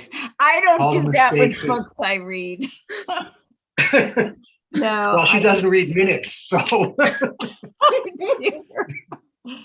Okay, anyhow, that's it. But really, Alicia, I love your minutes. I mean, they're so clear, they're so detailed. You just do a great job with them. Thank you. That means a lot coming from you. So okay. I do take great pride in them. So right, you do. I can tell. You have elevated the quality of work in this town tremendously, Alicia, and we can't thank you enough. And I thank mean you very much. Thank you. From so far. It makes me regret a whole lot less that I chose to run again. Well, good. Anything we can do to help. All right. So if there are no more comments, any comments from the members of council on July 14th minutes? Okay. And I'm looking for a motion to approve the minutes of April 14th, May 12th, June 9th, and July 14th, all year 2022, with the editorial comments that were pointed out during the last discussion. So moved. Thank you, Bob. Second. Thank you, Chris. Ralph? Yes. Thank you. Carol? Yes. Thank you. Chris? Yes. And Bob? Yeah, anything that Carol has proved, definitely always a yes.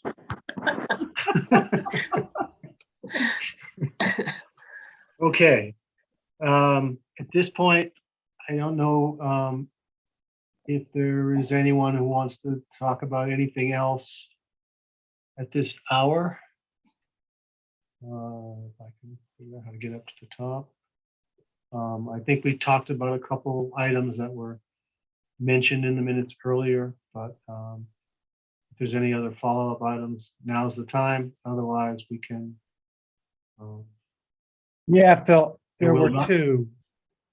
Okay. And that was on the that was on the May 12th. Did we get any other, how do we look on the additional dumpsters? And there was, in that meeting, Carol had mentioned that there were some issues with cleanup and that, so that is always an issue. So I just wanted to get, do we need to do any follow-up on that? How do we stand? And then there was something else on the June 9th. And I think it was more towards what Bob had said, just some usage reporting. And so those were the only two follow-ups that I saw that were appropriate. So we're very close on having a set of numbers for you to look at around water that I want to bring to council. We're just getting a few minor issues clarified. I was on a meeting with Jan and myself and Danny, our water lawyer, and JSSD and all today. So I'm hoping that before the December meeting, I'll have some content for us to share, talk about water usage, and our vision for how to attack all that. And as far as the dumpsters, though, it's the guys are. Daniel, I don't know if he's still on, but Daniel, he is still on. I know that they're patrolling the entire town twice a day. Okay. They have specific things they have to do, but they are making a pass through town twice a day and, are calling out when they can. Now, yes, the snow days, they're not having discussions with guys about trash, but, but then the problem, is often they call the company that does the hauling for those, and it takes them a day or so to get there. So we need to be probably we have to be encouraging our builders to make the call before the dumpster is completely full. And of course, they pay for those dumps, so they don't want to call till they need it. And I also don't want to ask the guys to get out of the truck and look in the dumpster every time they pass one. So, the guys do look at it, Ralph. We do keep the pressure on. But I drive through as well.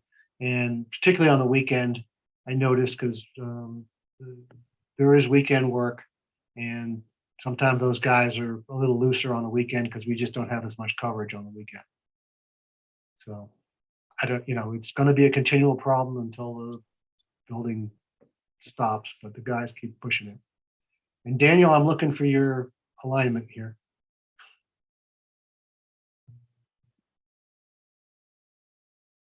Or are you at a school committee meeting again? I'll speak for him. I think he had to drop off for a minute, Mayor. But yeah, we actually do that, like you said, a couple times a day, and we'll continue to do that best we can. And I know Dan's been on the phone with PT at Homes Home, his crew. So it's an ongoing battle, as everyone's aware. We're trying to do our best, and we'll continue to make Hideout a great place to live and look. And we just got to get through this construction little stirge that we're having, and I think things will clean up a little bit. But we're definitely moving forward. Guys are taking the time to do whatever they. So Tim, you were breaking up there, but it sounds like, if you're comforted that the trend is positive, that's a good thing. Yeah, very much so. Very much so. We're, like I say, guys are doing as much as they can, and unfortunately, it's hard to catch everything. But we're definitely helping out. And I've seen our trucks full of our truck beds full of garbage. And mine actually has some now. I probably still need to take out. So we're doing the best we can, and we'll continue to work on it, and hopefully get a little bit more as spring rolls around here and continue to make Hideout look really great. So Tim and I, Tim mentioned this, so I think council needs to know this, that the guys are not just calling other people to pick it up. If it's something that they can toss in the back of the truck, they're doing. And then they may be delivering it to the guys who should be taking care of it, but they're not just driving by it and saying, hey, at the top of the road here is something. They're actually grabbing stuff off the road and throwing it in the truck to try and minimize that. And Tim and I talked today about a walled sided trailer as well, which could be used for some of that as well. So we're continuing to invest in public works equipment to enable those guys to better service the town. Thanks, guys. We're not going to have a closed session this evening. Ooh, before you do that, I've got a couple comments. Is that okay? Yeah, sure. I just Okay. wondered, I don't know if Cameron's still on, but he had said that he would get training videos for the emergency operations plans to Chris and myself. And I haven't heard about any more training videos. I apologize. I thought I sent the links out right after the last council meeting. Let me check my email really quick. Okay. You know what? That was on me. I will take the blame for that. I didn't get them sent out to you, so I will send them. I'm sorry. I will send them. I was reminded too when I was doing the minutes, and I was like, oh no. I'm sorry. I'm sorry. Okay. I'll get those All to right. you. Alicia, we take back everything we said about I you. know. No. I know you're busy. And I just had a question about the weed abatement, like it was in the minutes that I don't remember which minutes now, but it's like a follow-up on it because I know that you were going to send out notices or fines to over 100 people who hadn't done the weed abatement, that owned lots or something. Was anything ever done with that? I mean, did anybody? Yeah. It was Cameron can fewer. give you an update. Oh, yeah, okay. It was much fewer than that. We had, I think there are 100 some odd properties, but Carol sent out the notices, and I think we had all of them resolved except for 7. And so we sent the notices out to those 7. And I don't know what the numbers of the non-responses, but we did get some property owners that never responded. And so we had a contractor go out and spray those locations, and then we're seeking reimbursement from the property owners for that. Okay, so hopefully next year there won't be as many weeds. Yeah, hopefully. It probably was going to take a couple of years of this type, and with the wind, who knows if it'll ever actually decrease all the seed spreading, but it should help. So I mean, the biggest source for us besides, the turning over land when the development is going on is the state park, and the state park doesn't have the resources. I've attempted to get the weed board to reach out to the state park, and we'll put a volunteer day together and that kind of thing to see if we can't get. The state park seems to be, I think Chris has mentioned this before, it's not that they don't have the chemical and the spray packs, it's that they don't have the resources to go do the work.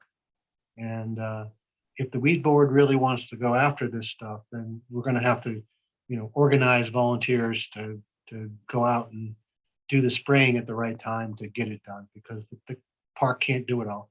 And with the water levels the way they are, they've exposed so much more. I mean, this is like the Great Salt Lake, our version of the Right, Great Salt Lake. with all the dust and everything, yeah.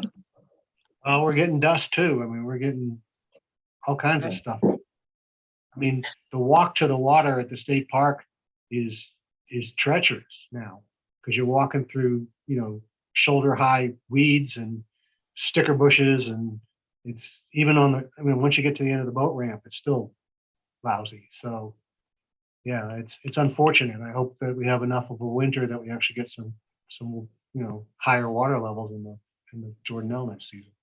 Right. We haven't found any bodies in cement barrels yet, have we? We haven't, Carol, but we don't patrol the park.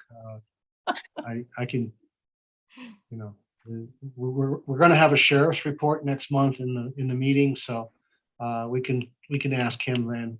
I don't know if he'll answer us, but we can certainly tee it up with him. I know, it's kind of weird. Okay. Not just bodies, I mean, we haven't really found any new emerging structures like, sunk cars or sunk boats or anything. That's good. There's more of the old road that shows, but we're not seeing any new protrusions from the lake at the moment. Okay. Any other questions on follow-up items?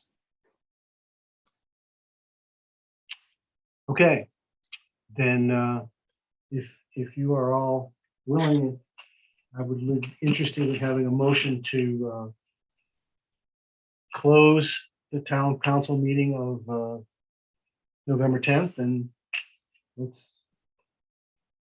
get back to being home. So moved. Thank you, Second. Bob. Thank you, Chris. All in favor? Aye. Aye. Okay, motion carries. Thank you all. We wish you all a very happy Thanksgiving, and we will talk and see you in the December session. We have lots of interesting things on our agenda as we approach the end of the year. Okay? Okay. Good night, everyone. All Thank right. you. Right. Good night. Good night. Bye. Good night.